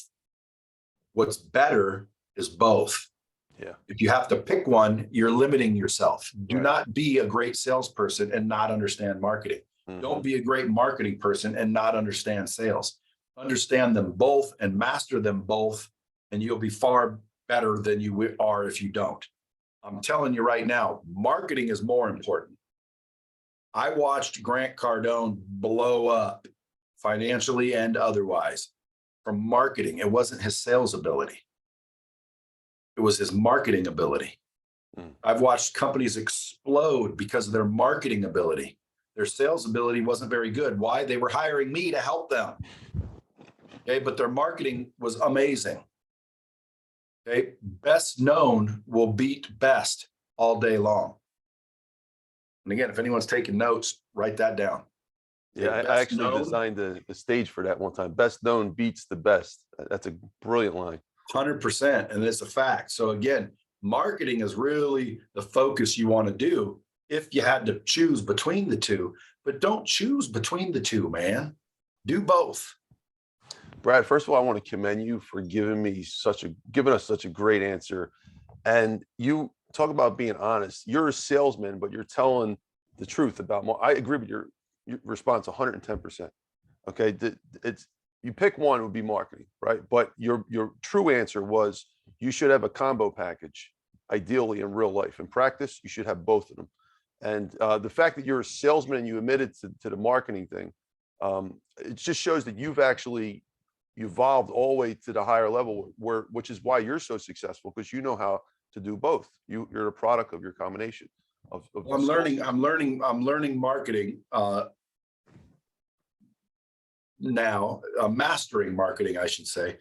I was sales the whole time. And then I realized, if I don't have anyone to talk to, because marketing is getting someone to talk to, sales is talking to them. Okay. Well, if I don't have anyone to talk to, how good does it matter I am, or it doesn't matter how good I am. Right. If I have no one to talk to. So like, man, I better figure out the marketing thing. And plus I kept watching, like Tony Robbins, great marketer. All these people that are making huge money, great marketers. I knew people that were making hundreds of millions of dollars, and all they did was market for other people, meaning you don't even know who they are, but they know how to get your phone to ring. They know how to get customers in your business. See what I'm saying? So and they made hundreds of millions of dollars marketing. They don't know how to sell anything. They didn't ever answer a phone and close a deal, but they got a lot of people interested in the product. So there's marketing, which is the traffic, and then there's the sales, which is closing it. So both are important, but the very most important is the marketing, because I can have terrible salespeople handling a bunch of traffic and we'll do fine. But I cannot have a bunch of kick-ass, top-notch salespeople talking to nobody and say the same thing. And Brad, you brought up Cardone's name. If I could remember correctly, folks don't quote me on this exactly. I could have sworn, and I could be off, could have been someone else, but I thought Grant was on stage one time and we were talking about sales, and he was telling a story how he really wasn't a great salesman, because I was calling him a marketing genius. And he said, I'm really, in real life, I'm not a great salesman per se. So it kind of goes the opposite with yourself. And that's why he decided to go full blown into marketing, because he realized that was where all the money was. So you guys kind of complement each other, in that way. You're a great salesman, he's a great marketer, and I think you both kind of pushed each other up, helping where you were weakest. So in your case, marketing, in his case, sales. to a point where you can come up with that practical, the optimal combination, like you mentioned, where you're both at a great level of both marketing and sales. Would you say that's a great approach to team up with somebody who is where you're deficient at, they excel, if that's the case? Well, of course. I mean, yeah, 100%. You want to surround yourself with people unlike yourself. You know, you don't need more you need more of not you, you know. So again, I mean, when it comes to Grant, you know, we became, you know, almost like brothers for a while. And you know, Grant's a great sales guy. He's also a great marketer. He does both. He's not just a great marketer. He might have said that on stage, but he says a lot of shit on stage that ain't necessarily true. I mean, at the end of the day, you know, he's both. He's both. Yeah, I agree. And by the way, let me clarify, because I don't mean to say he lies on stage, because that's not what I meant. In other words, he says a lot of things on stage that doesn't necessarily, you know, mean that it's true. Like if he said he's a marketer, but not a salesperson, that's not true. Grant is a great salesperson. He's also a great marketer. So he is an example of both, which is what I'm striving to become. I was a great salesperson. I could train people better than Grant Cardone, okay, to sell, close, and persuade people. But he was a better marketer. He understood marketing before I did. Now, I watched it all. And so now I'm learning it and I'm doing it and I'm mastering it. And give me another 3 or 4 years, which I'm younger than Grant, but give me another 3 or 4 years and watch where I'm at. And then you'll be like, wow, you know, hey, now he's like, you know, surpassed Grant or even equaled Grant would be a great feat if you ask me, because Grant's crushing it, you know. So watch me. And then you're going to be like, wow, he did it too. Well, what did he do? Well, he was a great salesman. No, I became a great marketer. You want to be both. Trust me. Don't listen to anybody if they're telling you different. You know, marketing is the most important, but you pretty much want to do both. But to your point, yeah, if you're not a great salesperson and you don't have time to be a great salesperson, then hire one. Team up with one. Same thing with marketing. If you don't know marketing, you can hire great marketers. The problem is they're very expensive and they're hard to find, because if you're a great marketer, you already make money and you don't need to be employed. That's a brilliant point. Thank you, Brad. Appreciate Trust that. me, I tried to hire him for the last 4 years. I've been trying to hire great marketers, but all the ones that are truly great, they won't come to work for you because they're already rich. So they can do it on their own. They can market themselves, right? Exactly. So at the end of the day, I'm like, well, even though I didn't want to, I'm gonna have to start over and learn all this. And that's why, you know, now you start to see my follower levels go up, and you know, you start to see me climbing. People are like, dude, you're blowing up. Well, again, that's because I'm starting to learn and understand marketing. And, you know, I'm not quite as good as some of them, but I'm getting there. Give me another 3 or 4 years and I will be a master at marketing as well. And anyone can be. It's just I started and you didn't. So if somebody's thinking, well, how do I do it? You start, man. You got to go get your teeth kicked in. You have to fail. You have to put out an ad that doesn't get anywhere. You have to spend money that doesn't get returned. You have to invest. You have to drill, practice, rehearse. You have to have good content, repetition, practice, and accountability. And then over time, you're going to become better and better and better. A lot of people are like, well, what's one course I can take? Guys, the best course you can take is by doing it. Like I can promise you, go out and spend $1 million marketing on Facebook will teach you more than any course out there. Now, again, people say, Brad, what are you trying to tell me? Don't take courses? No, you would do both.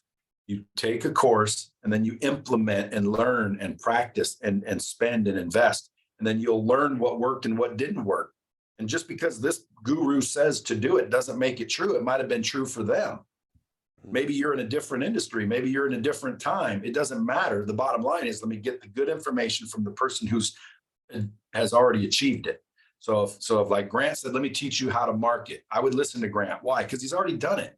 So I would listen to Grant and then I would go apply what Grant's teaching me or whoever's teaching me. And if it doesn't work necessarily for me, I'm not going to be mad at them and think they lied to me. I'm going to realize that everything's based on timing and vertical, and you know, there's differences.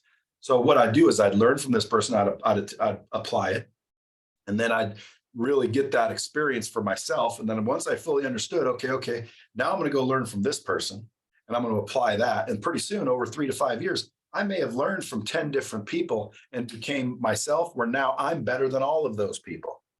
Because I took a little bit from all of them and made my own beliefs system. You know, there's some people out there, and I think Grant's one of them, that will say, pick one person to listen to. Okay. I say that's total bullshit. Okay. That is total bullshit. You know, do not pick one person to listen to. Yeah. You want to listen to everybody. You want to absorb information from everyone. Grant's point is it's conflicting. This guy will tell you this guy will tell you different. You'll be confused. You won't do anything. That you're making an assumption. That's not true. Okay. Do not pick one person to listen to. I think the person that says pick one person to listen to is because that's who wants your money. Like, give your money to me. Don't give it to anybody else. I would never tell you that.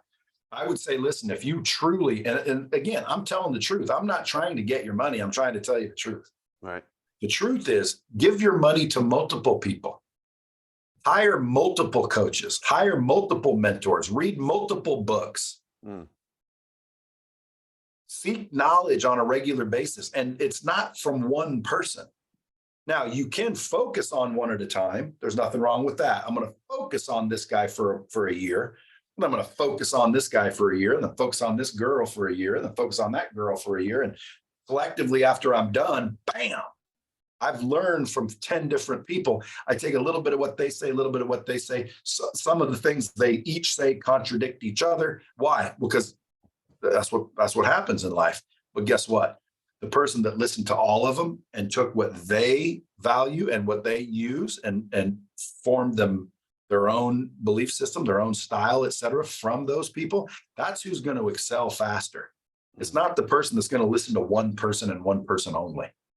So whoever tells you that is bad information. And again, if in the clubhouse room, Grant probably will pop in there. Me and him like to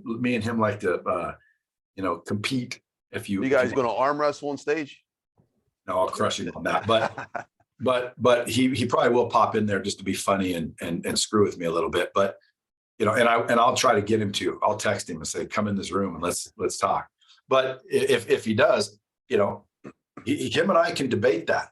Hey, Grant, why do you think people should listen to one person? And I'll bet you what he says is, because you block out all the other noise. But when I get done talking, I bet you he will agree with what I'm saying, which means what? I closed his ass. At the end of the day, though, you're both friends. Yeah, at the end of the day, we're buddies. He's a customer of mine. I mean, he sends me money every month. I can't piss him off too much. What's funny is people always ask, who's better, you or Grant? And I'm like, well, I don't know. He sends me a check every month. I don't send him a check every month. So what's that tell you? He's making a lot of money. Well, he's making a ton of money. And again, he makes way more from other things besides my system.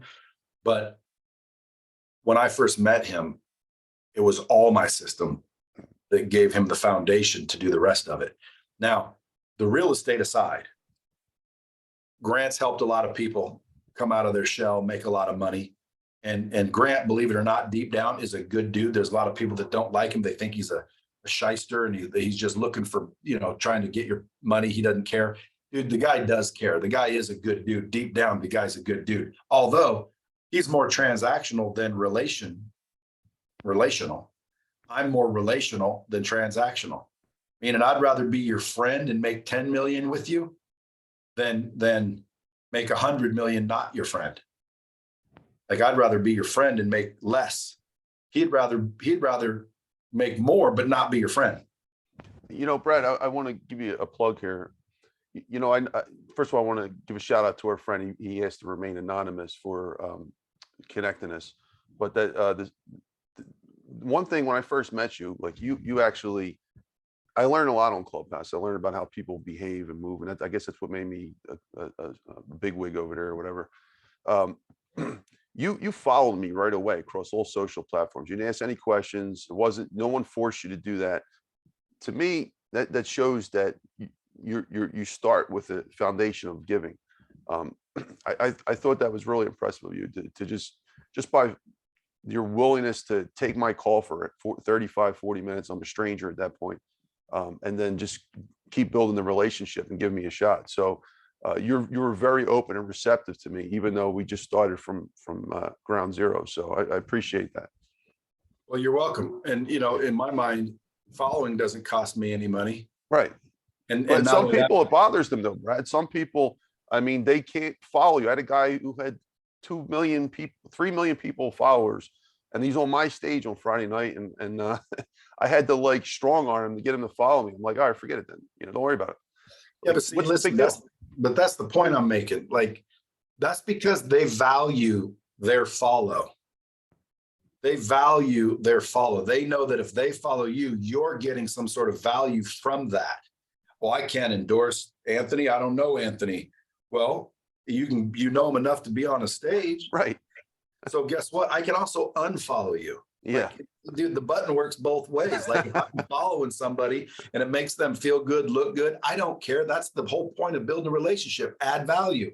So at the end of the day, if my follow adds value, good. And if I don't like what I see when I follow, I'll unfollow. I've unfollowed people. So, Yeah, I mean, so again, I mean, like, to me, you're being greedy with the follow because you value it and you don't want to give. So your point is giving. Now, I'm not consciously thinking, well, let me follow him so I can give him something.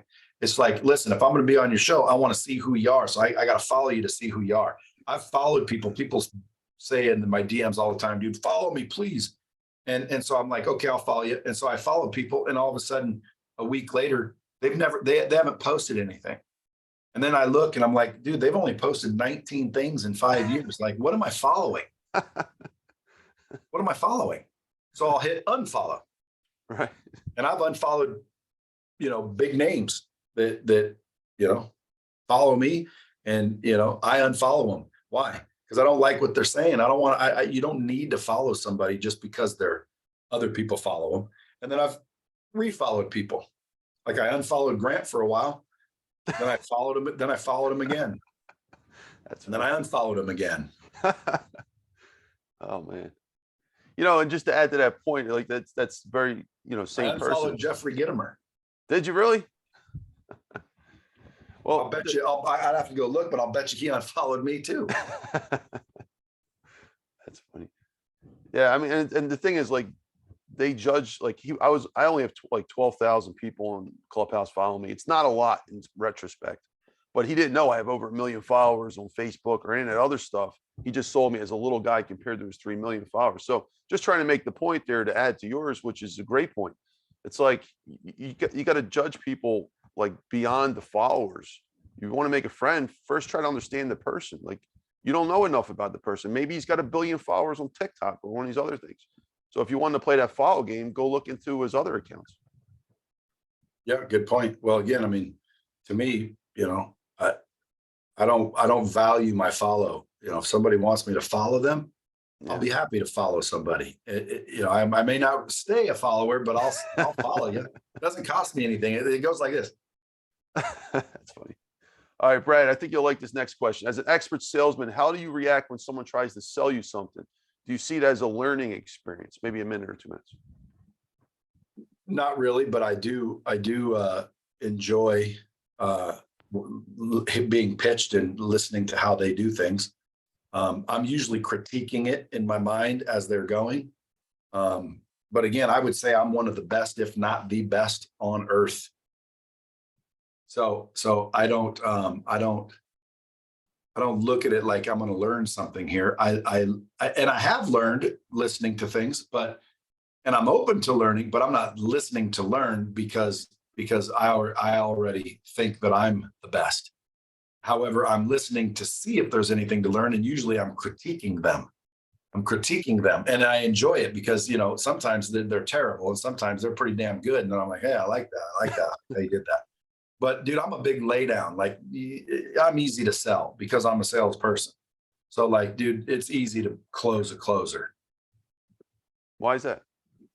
Because we're closers, you know. How can I expect you to buy from me so easily if I won't buy from you so easily? That's a good point. I just thought it's funny. Like most people will hang up on those people trying to pitch them, but a guy like yourself, I could just imagine you taking the call for like 20 minutes and playing with them like a cat playing with a mouse. You know, it's like, all right, Yeah, what else would you do? I do. When people door to door, salespeople knock on my door, I open the door and what's up? What's happening? And I listen to their spiel. Sometimes I'll cut them short though, because they're going on, and I don't agree with a lot of ways people sell, but they're going on in a way where it's like, I'm not even going to listen to this shit. So I'll stop them. Hey bro, hey, let me stop you, bro. Cut to the chase. What do you want? And then see if they can recover from that. Because a lot of people that are robot salespeople, they have scripts they have to recite, and they don't do well with bro. What are you trying to sell me? Now, good salespeople that start out that way because they're new, and you go, dude, bottom line, what are you trying to sell me? And then they can just turn off the robot and turn on an actual human being. I've bought from those people. Why? Because they started out as a robot, and I cut them off, and they reacted perfectly, which is okay. Throw the spiel out the window. Let's be real now. Okay, great. That's how I buy from you. Be real. Somebody says, Brad, I want you to do this, this, or this. I appreciate that more than some long, drawn out spiel. Great response. Thanks, Brad. Appreciate that. Brad, I think you'll like this next question. How do you overcome major setbacks? Maybe 1 or 2 minutes. Well, you just persist. I mean, you just persist. Easy answer. Like, dude, listen, a setback, you overcome a setback by not giving up. You overcome a setback by learning from the situation and attempting a different way. You overcome a setback with mindset, skill set, and habits. But a setback does not mean, a knockout. A setback is simply a temporary failure. And again, I mean, I don't even call them failures, because you can only fail if you actually quit and give up. So it's not even a failure. It's just a learning opportunity. Setbacks are just learning opportunities. And as long as you continue to try again, get back up, get back on the horse, do whatever, cliche you want to talk about, as long as you persist, as long as you keep going, that's how you overcome a setback. Every setback that's ever been overcame, that's how they did it. That's brilliant. Thank you, Brad. Brad, next question. Inventing and history of online learning. I put it in like very simple language here. It's not exactly a question, but if you can talk about online learning from your perspective, the history of that, because your company really could arguably say it has a role in online learning. We talked about this yesterday, how I was an online professor for 10 years, going back to 2008, when no one was teaching. There wasn't really any students of online at that point. And American college, right out of college, it was about the year 2000. I was getting all my degrees, master's degree and all that stuff. It was called distance learning. So they would send me the textbook, and I would go to an exam center, fill out the exam, and then I get the credits. This went on till about around 05, 08, where online learning took off. But you were actually doing something very unique. So you fit into the history of online education, your company. Can you expand on that a little bit more? I know we talked about your business a little bit earlier, but maybe you could fit into the history of online learning, your organization. Well, I mean, I started in 99, so I didn't research it in depth, but I believe when I started, there was nobody doing it at all. Although I could be wrong, because I didn't check the whole world. But when I started, nobody was doing it. And so I say, I kind of started it, but I may be wrong. But we've been doing it longer than most, I'll tell you that. And, we've mastered that technology over the years. If you have a company looking to train people and you're not using LightSpeed, you probably are doing less than you could. If you're a subject matter expert looking to monetize your knowledge and create courses to sell, if you're not on LightSpeed, I guarantee you're not making as much as you could, and you're not helping as many as you could. So if you're either of those people, man, hit me up, because we've got the best. We've been around the longest. We started the whole thing. People consider me the father of the online learning movement. Like, in other words, I started it pretty much.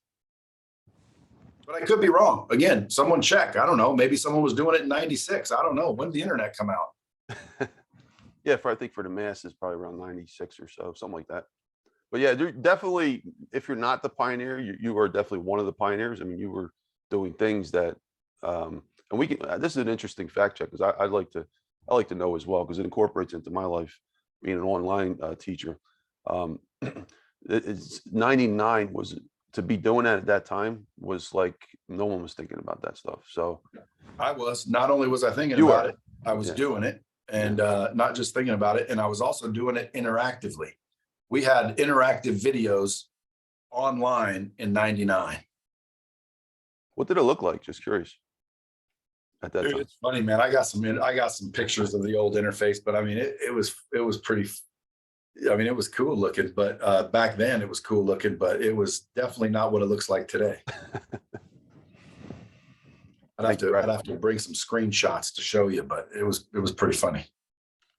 Brad, great response. The next question: can the issue of global poverty be fixed in our lifetime? Now, I know that you have a great heart and you're looking to do big things. Poverty being one. Like, can we actually fix this? Me, finance guy. Yeah, good. I'm sorry. Well, of course we could. The question is will we? I mean, there's enough on the planet where nobody should be in poverty, period. We can easily fix poverty. The problem is, or the question is will we? And I don't think we will, because there's too much greed and corruption. Thank you, Brad. How important is ethics in business? Extremely important if you want it to last. Again, ethics, if you want to get rich and not use ethics, it'll be short-lived. Ethics to last is extremely important. And not only just in business, man, in life. You know, one day you're going to be judged. One day you're going to be, looking back and regretting not being ethical. Someone asked me the other day, what are my biggest regrets? You know, my regrets are really treating people poorly or less than I could have, making fun of someone when I shouldn't have, because again, their whole life, that stuck with them. And it's like, I caused that. Like if I could go back, I would have been, nice to everybody and giving them hope and, encouragement. And, I would have been much kinder than I have been in life. You'll see some people say, I don't regret anything.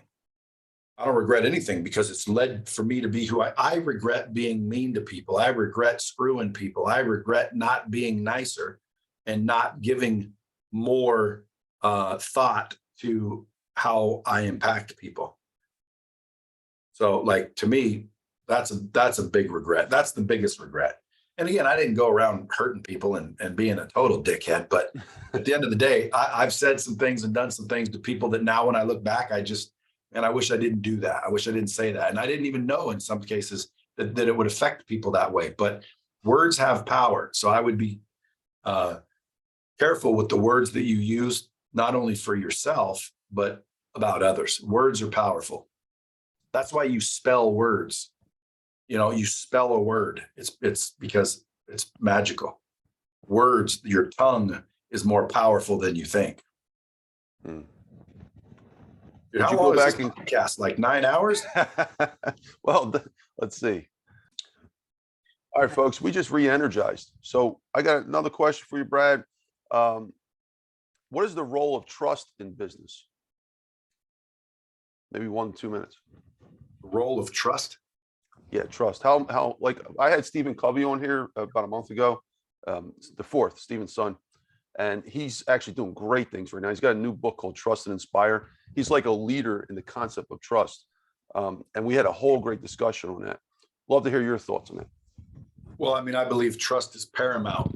You're right. I mean, trust is more important than almost anything else, only because a lot of people think, you need to like somebody to buy from them. And that's not necessarily true. You definitely need to trust them, though. So trust is, I think, paramount in the game of sales and business. If you can learn how to build trust more quickly and become trusted, you're going to do far better than if you're not trusted. In fact, if you're not trusted, you're going to do poorly. Would you say that if I had this discussion with Stephen Covey. If everyone in the world was able to trust each other, figure out a way to get everyone to just trust each other, would that solve most of our problems? Like, I'm looking at an extreme case because I want to just highlight the significance of trust. Yeah, the trust is warranted. Yeah. In other words, me trusting you doesn't mean I'm not going to get hurt. Me trusting you correctly, meaning, in other words, if everyone can trust everybody, then it would solve the problem. But I might trust you and then you prove to me that I shouldn't have trusted you. So just because I trust you doesn't mean anything. Just because you trust me doesn't mean anything in that regard. Why? Because trusting somebody is not what is required. It's honoring the trust. In other words, living up to it. Like, if you trusted me and that locked me into never being able to hurt you in any way because you trusted me, well, then yes, trusting everybody. If everyone trusted everyone, it would solve things. But it's not going to solve things, everybody trusting everybody, because that's not what matters. What matters is what people do with that trust. If they honor that trust or not. And everyone trusts people in different capacities. So, for example, I could trust my roofer to put a good roof on, but I'm not going to trust them to manage my portfolio, right? Because on the same token, you can trust somebody to screw up. That's not a good thing to be trusted.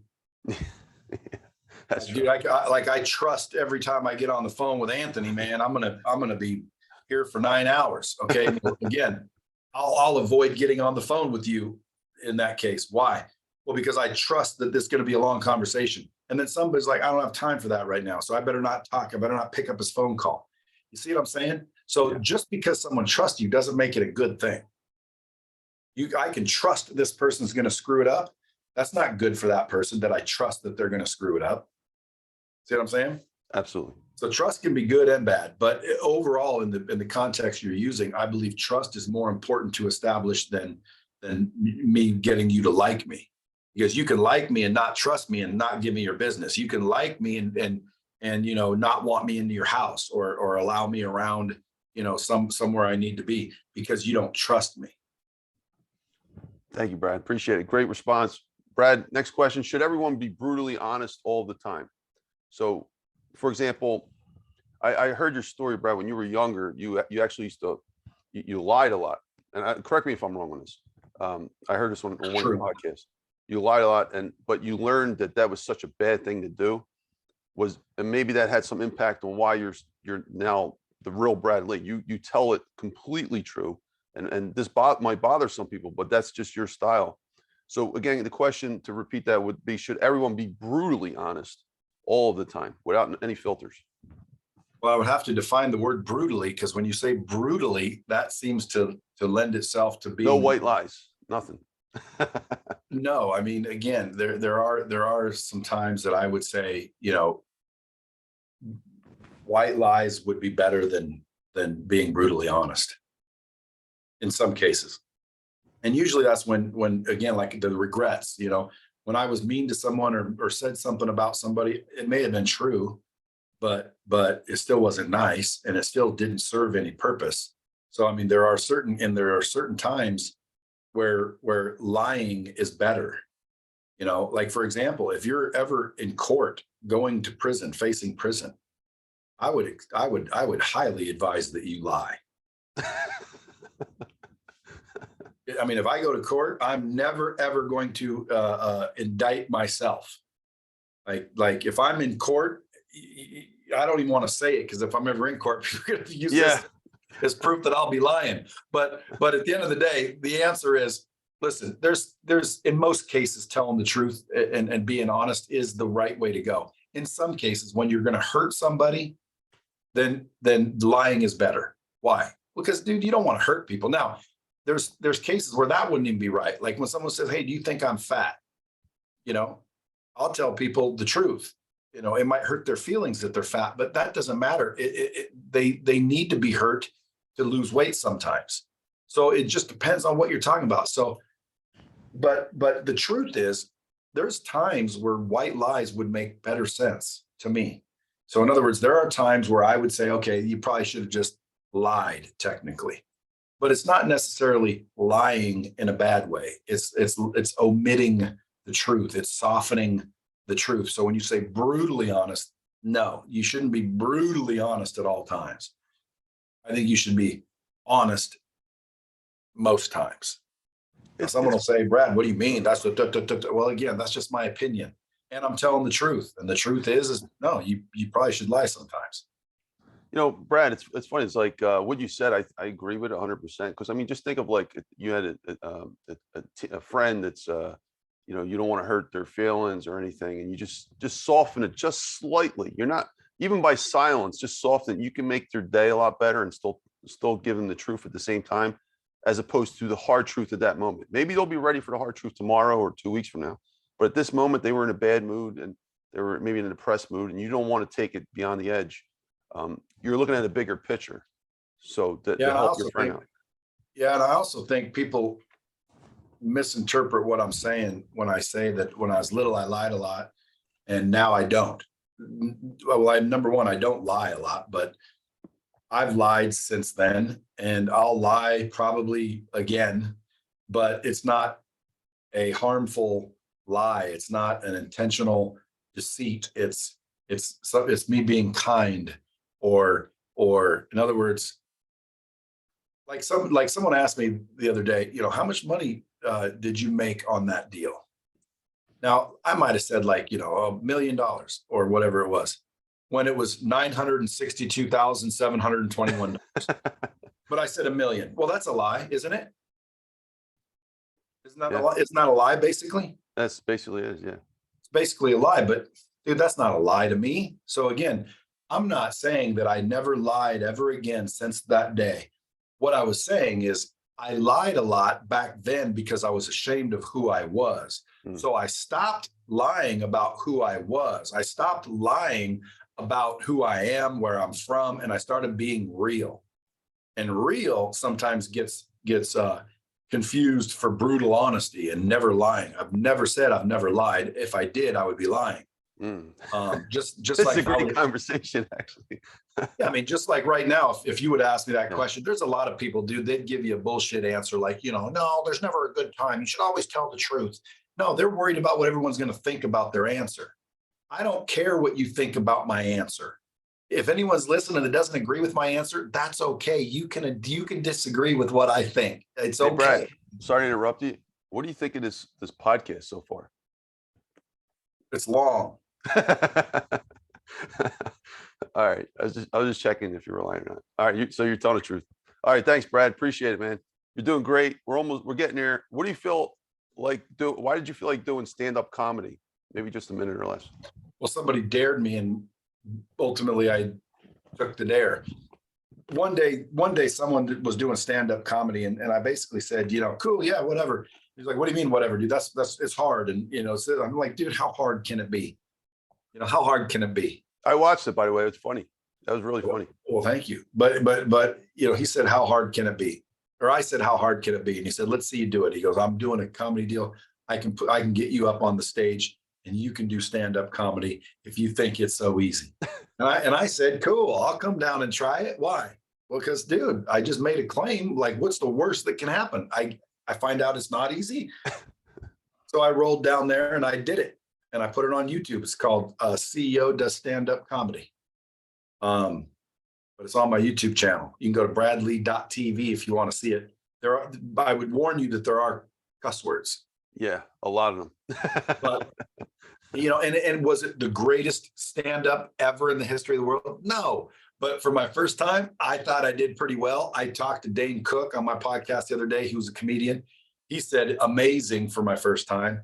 Carlos Mencia said it was great the first time. Louis Anderson, all these different people that I've asked that are comedians, told me that it was a difficult thing to do. It's like it was one of the hardest forms of communication in the world, stand-up comedy. It's literally, a very hard craft.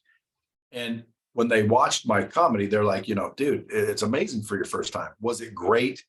If I'm a professional, no, I belabored things. I probably took 12 minutes to say what I could have said in 6 minutes. You know what I'm saying? Like my timing wasn't perfect. So it wasn't really that good when you break it down that way, but it was great based on never done it before. Did you ever do it again, or that was your only time? No. Yeah, I mean, I mean, I'm not going to be a stand-up comic. Yeah. You know,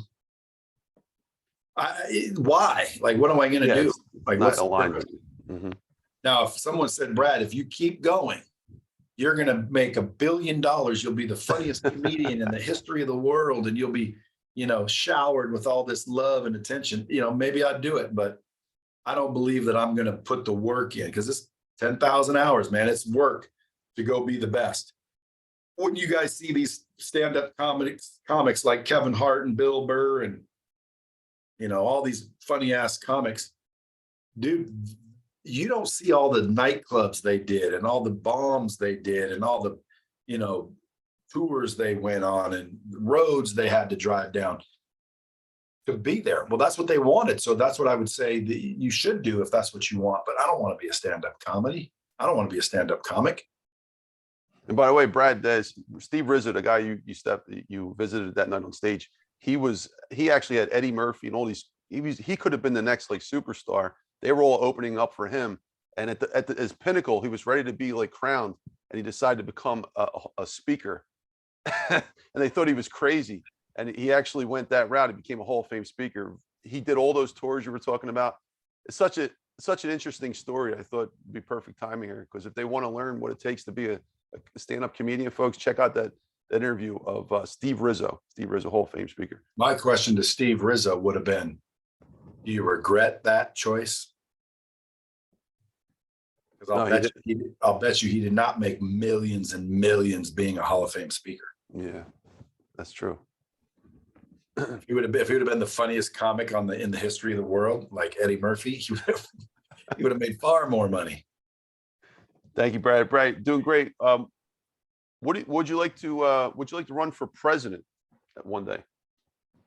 Not legitimately, but you know, I would love to theoretically, you know, because again, to me, I believe I would end up assassinated, meaning, you know, I'm not going to play the stupid shit that they play. Like, dude, listen, a lot of the problems are because they want the problems.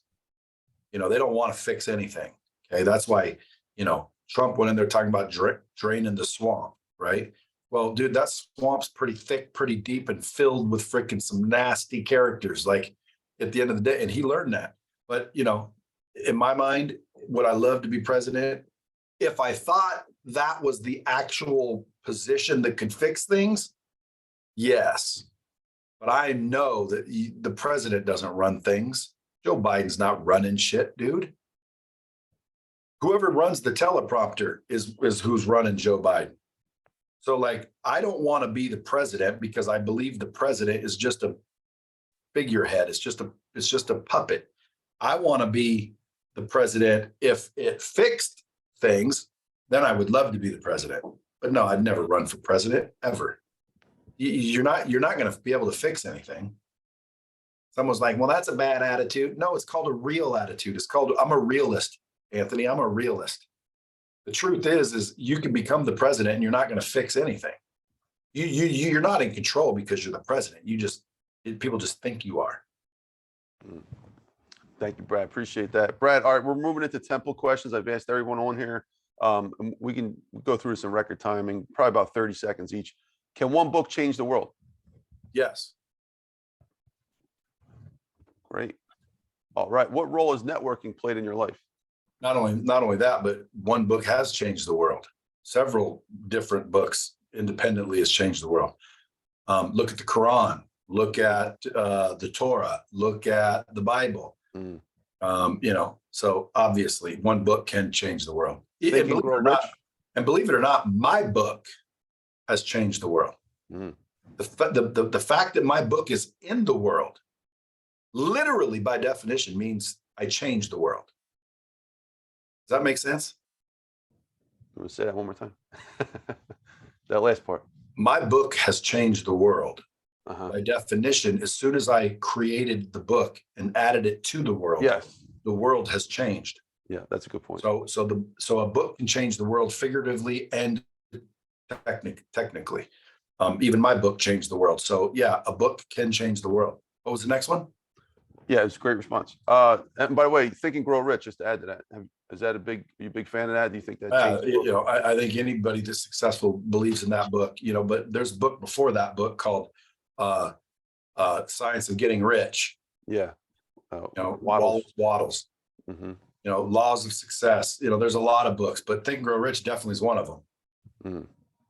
Thank you, Brad. Next question would be about networking. What role has networking played in your life? Maybe 30 seconds. Well, I think it's important because, again, it boils down to relationships. The more hands you shake, the more money you make. The stronger your relationships, the better off you are. So networking is critical to relationships, and I think it's played a massive role in my life, and will continue to. And for anybody out there that's struggling and or just wants more, just remember, dude, it's going to boil down to relationships, and that's networking. That's a great response. Thank you, Brad. And the extension of that, is mentoring important? And who are some of your mentors? Maybe 30 seconds. Well, again, I think everyone's a mentor for me. I learn and try to absorb from everyone and everything. I'm learning from children. I'm learning from adults. I'm learning from clients. I'm learning from employees. I'm learning from you. I'm learning from everything. So I wouldn't necessarily say I have an actual mentor, because when people think that, they believe that somebody that coaches you. Nobody per se coaches me and mentors me, but I allow everyone to mentor me, if that makes sense. And then is that important to me? Is that what you said? I think seeking a mentor is important. Yes. I think if you're wanting to get somewhere quicker without as much brain damage and expense, then seek a mentor. That's a brilliant response. Thank you, Brad. What are your favorite financial books, if any? Now, when I say finance, I'm talking about investing, money, business, anything in that category, pretty much. I like Tony Robbins' book called Money the Game. I like Rich Dad, Poor Dad. I like there was one other one Charlie Munger's Almanac. Oh yeah, that's a good one. Any how about Warren Buffett or well, Warren Buffett has really biographies written. He hasn't written too many. Yeah, not only that, I mean, he says it a million times, dude. There's no secret to it, dude. It's long term, slow. Do your research, pay attention. I like to invest in businesses, and I'm starting to get into the real estate, but I haven't really started mastering investing yet. But in the next 3 to 5 years, I'm going to exit a few things where I have a big chunk of dough, and then I'll go figure out who I should be listening to on the investment side. But Warren would be one of them. He's definitely proven it. Do we need money to survive, Brad? Absolutely. Now, when you say survive, again, I could argue that no, you don't. You need a fishing pole. You need some, basics, but you don't need money. But in reality, yes, you need money to survive. You need money to thrive. You need money to make an impact. You need money to get better healthcare, better education, better mentors, better surroundings, more access, better access. So money is something everyone should be going after wholeheartedly. The whole, it shouldn't be all about money. Money should be very, very important to everybody, because with that money in a society, it's not me, with that money, you can now have more options, and more options means better life. So if you want to focus on 3 things, I would focus on number 1, your health, because without that, you're screwed. Second thing I would focus on is relationships, because relationships are what you're worried about on your deathbed. If someone told you you're going to die in 3 days, Anthony, you're not worried about going to find more money. You're worried about going to find people, relationships. Okay. So I would be worried about relationships secondarily. And then third, I would worry about money. Okay. Now, if someone says, well, what about God? That's a relationship, brother. That's a relationship. And again, I mean, I guess health would be my most important, even over God. Why? Because if God wanted me unhealthy, again, and I don't know, because I'm not as religious as I should be, but I suppose if I really thought about it, maybe if God told me to be unhealthy, I would do it. But at the end of the day, I would have to, hear it directly from him. You know what I'm saying? Or her, but to Send me, me a sign. health is the most important. Relationships are the second most important. And then money should be the third most important, because everything falls into those three categories: health, relationships, and money. Everything falls in those three categories. And what's crazy is the more relationships you have, the more money you have. And the more money you have, the more relationships you'll have. It goes back and forth and back and forth and back and forth. Money, relationships, more money, more relationships. The richer I get, the more I'm invited to places. The more money I have, the more doors open, the more options I have, the more, the more I can choose from. So again, I strongly suggest everybody focuses on money and stops, worrying about everybody who doesn't think it should be important. It should be very important. Now, can you survive without it? Of course you can. How does a deer survive in the woods? They don't have money. So Well, can we're you talking about survive? humans, though. Humans. Well, can humans survive with no money? Of course they can. There's freaking bush people out in the middle of the freaking Serengeti that survive just fine without money. There's people in the Amazon, literally headhunters in the Amazon.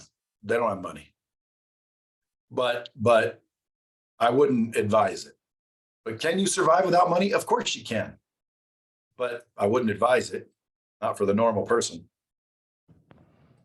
Thank you. Thank you. How about finance? Is finance necessary for everyone? Now, finance, when I say finance, is the science of finance. I'd have to get a better definition. Finance, what does that mean? Well, the management of wealth, this is my definition, which created all my works back here. I didn't feel comfortable with the way it was being taught in academia. Finance being the management of wealth for individuals, groups, and organizations. This is different in economics. I had to separate that too. I actually created a scientist called financialist, which rivals the economist for economics. This was 10 years ago. Economics should be defined as the management of wealth for nations and its divisions. Very, very different, because nations can do things that us people can't do. We can't print money. We can't make laws. So we operate in their framework. That's why we should be a totally different science. But I don't want to, I'm putting words in your mouth. I'm sorry. So when I'm talking about science, the science of learning about how to manage wealth, basically for us. Well, by that regard, I would say, yeah, it's important, only because money's important. So if you want to keep it and grow it, I would think you would need to learn and understand and master finance. Brilliant. Thank you, Brad. 3 more questions. Brad, appreciate you hanging in there. How important is having a purpose in business, and what is your purpose? Well, obviously, I think it's very important to have a purpose in business, because it'll take you through the hard times where most people might give up, and your purpose will keep you going. So it's obvious that you want a purpose. And my purpose is simple, man. I want to get the knowledge from the people who have it to the people who need it, because I think that's the reason people fail. I think that's the problem, is there's people that do not have the right information. Nobody wants to fail. Nobody wants to lose. They're losing and they're failing because they don't have the right information. And what's crazy is there's enough information in the world to where there should be nobody failing. There should be nobody losing. If you want to do something, there should be and by the way, there is a wealth of knowledge. It's just not dispersed as well as it should be. So my purpose in business is to get the knowledge from the people who have it to the people who need it, so we can live in a world that's more successful, where, like, when you say I'm going to start a business, nobody needs to say good luck or any of that. Brilliant. Thank you, Brad. 2 more questions left. What would you like to accomplish in the next 10 years or so, and why? Well, it's 5 years. I want to accomplish a $1 billion valuation amongst my portfolio of companies, so I can exit, and then spend the rest of my life traveling, enjoying, spending time with people, and helping other people, reach their pinnacle. Because again, me, if in 5 years I can exit with $1 billion, I'm good. I've accomplished what I need to. I've proven what I wanted to, and now I've got everything I need to, I believe, live the next, hopefully, 30 to 40 years. Brad, I want to take this full circle. In the beginning of the conversation, you were telling your story, how you went to California and you wanted to be an actor. You wanted to get the money first. That was your conclusion. Let me go get the money. I'll make millions first, then I'll come back to acting. Well, let's just be fair. I mean, I'm sure you have. I don't know your net worth or anything, but I'm sure you got enough to go back into acting at any moment you choose. Yes, I do. Would you ever plan on going making some movies now in the next 10 years or anything like that? 100%, but it's not to a point where it's like, yes, I'm going to, but I'm pretty sure I will. That is definitely a plan of mine, but that would be after 5 years. I'm going to finish what I'm doing. I'm going to finish what I'm building.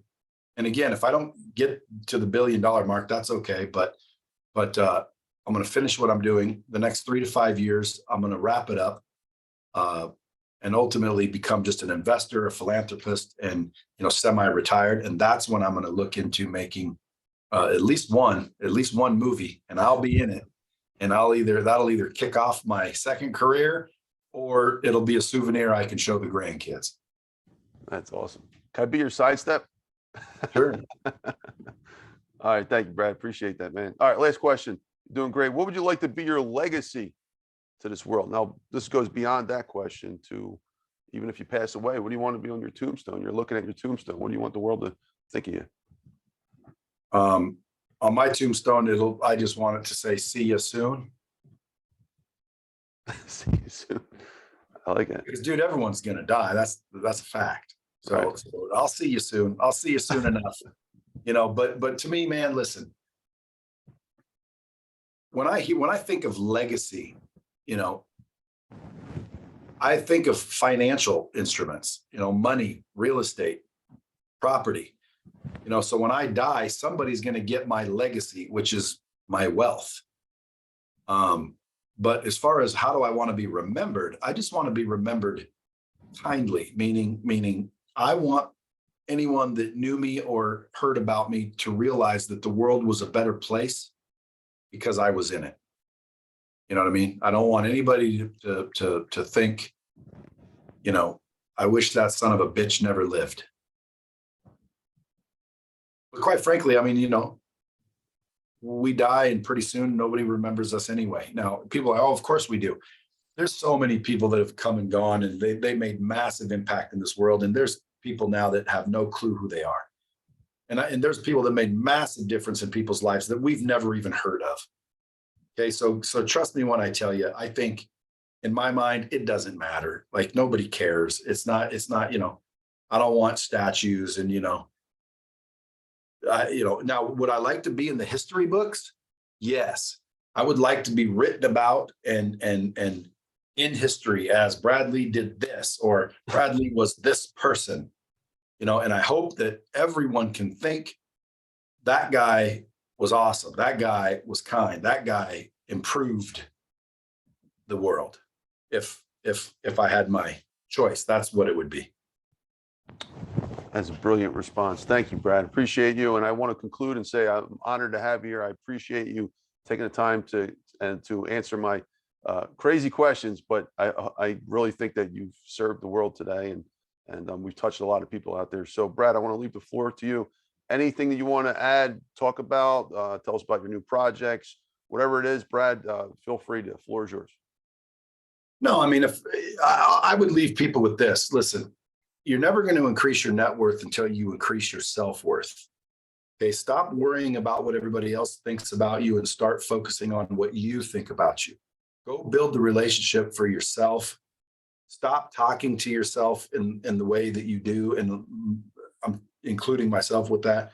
Like, really start to understand one thing. Out of all the relationships that you could make in this world, the one you make with yourself is the most important. That's what I'd leave you with. Increase your self-worth. Increase your self-worth. Thank you, Brad. Brad, where can they find out more information about your website, your social media? And you can just go to bradlea.com or Google me. That's L-E-A, Lee. People say, is that Leah? I say, I don't know. Do you drink Tia? bradlea.com is my website. You can Google me. I'll come up. My social media is always the real Brad Lea. But yeah, I mean, bradlea.com. And then, folks, we got an incredible event lined up on Clubhouse. Brad is coming to the Finance Club on December 16th at between 7 and 9 p.m. Eastern time, roughly speaking. The stage is typically 6 hours. So, but Brad will be there as the main guest for 2 hours. He'll probably wind up staying a little more because most do, but that's totally his choice. Let's check it out at 7 p.m. Eastern time. Mark your calendar. And Brad, I want to talk to you. I actually own 8 other clubs in here. We could open up another club instead of the finance club. We could do it in the real estate club or the entrepreneur club. So either way, folks, just check out Brad's portfolio. We'll have his event at the bottom of the of his profile and mine as well. So, Brad, any other last thoughts before we wrap up? Oh man, appreciate you having me. All right, thank you, Brad. If you could just hang out for just a moment as I finish this up, folks. You've been watching Dr. Anthony Criniti IV. Here, you've been watching Dr. Finance Live podcast this way. All right. Here's the website, drfinance.info. Check it out. I'm going to blast this podcast out to YouTube and 20 plus major podcast directories. I'm also going to be featuring it at the top of the stage for the Clubhouse event in 2 weeks. That's 2022. In case you're watching it 1,000 years from now, you missed it, but you can watch the recording. Here's my 3 books if you want to learn about finance. I got The Necessity of Finance. I wrote that as a university professor about 10 years ago. Moved on from a lot of conclusions to the most important lessons in economics and finance, 218 time-tested principles. And then my final book, The Survival of the Richest, the 500-plus page book, which basically gave the biggest overview of the science of survival out there and tied it to finance, economics, and all these other great ways to save the world. So check it out. Check out Brad's website and comment, like, and subscribe, and we'll see you soon. Thank you, folks.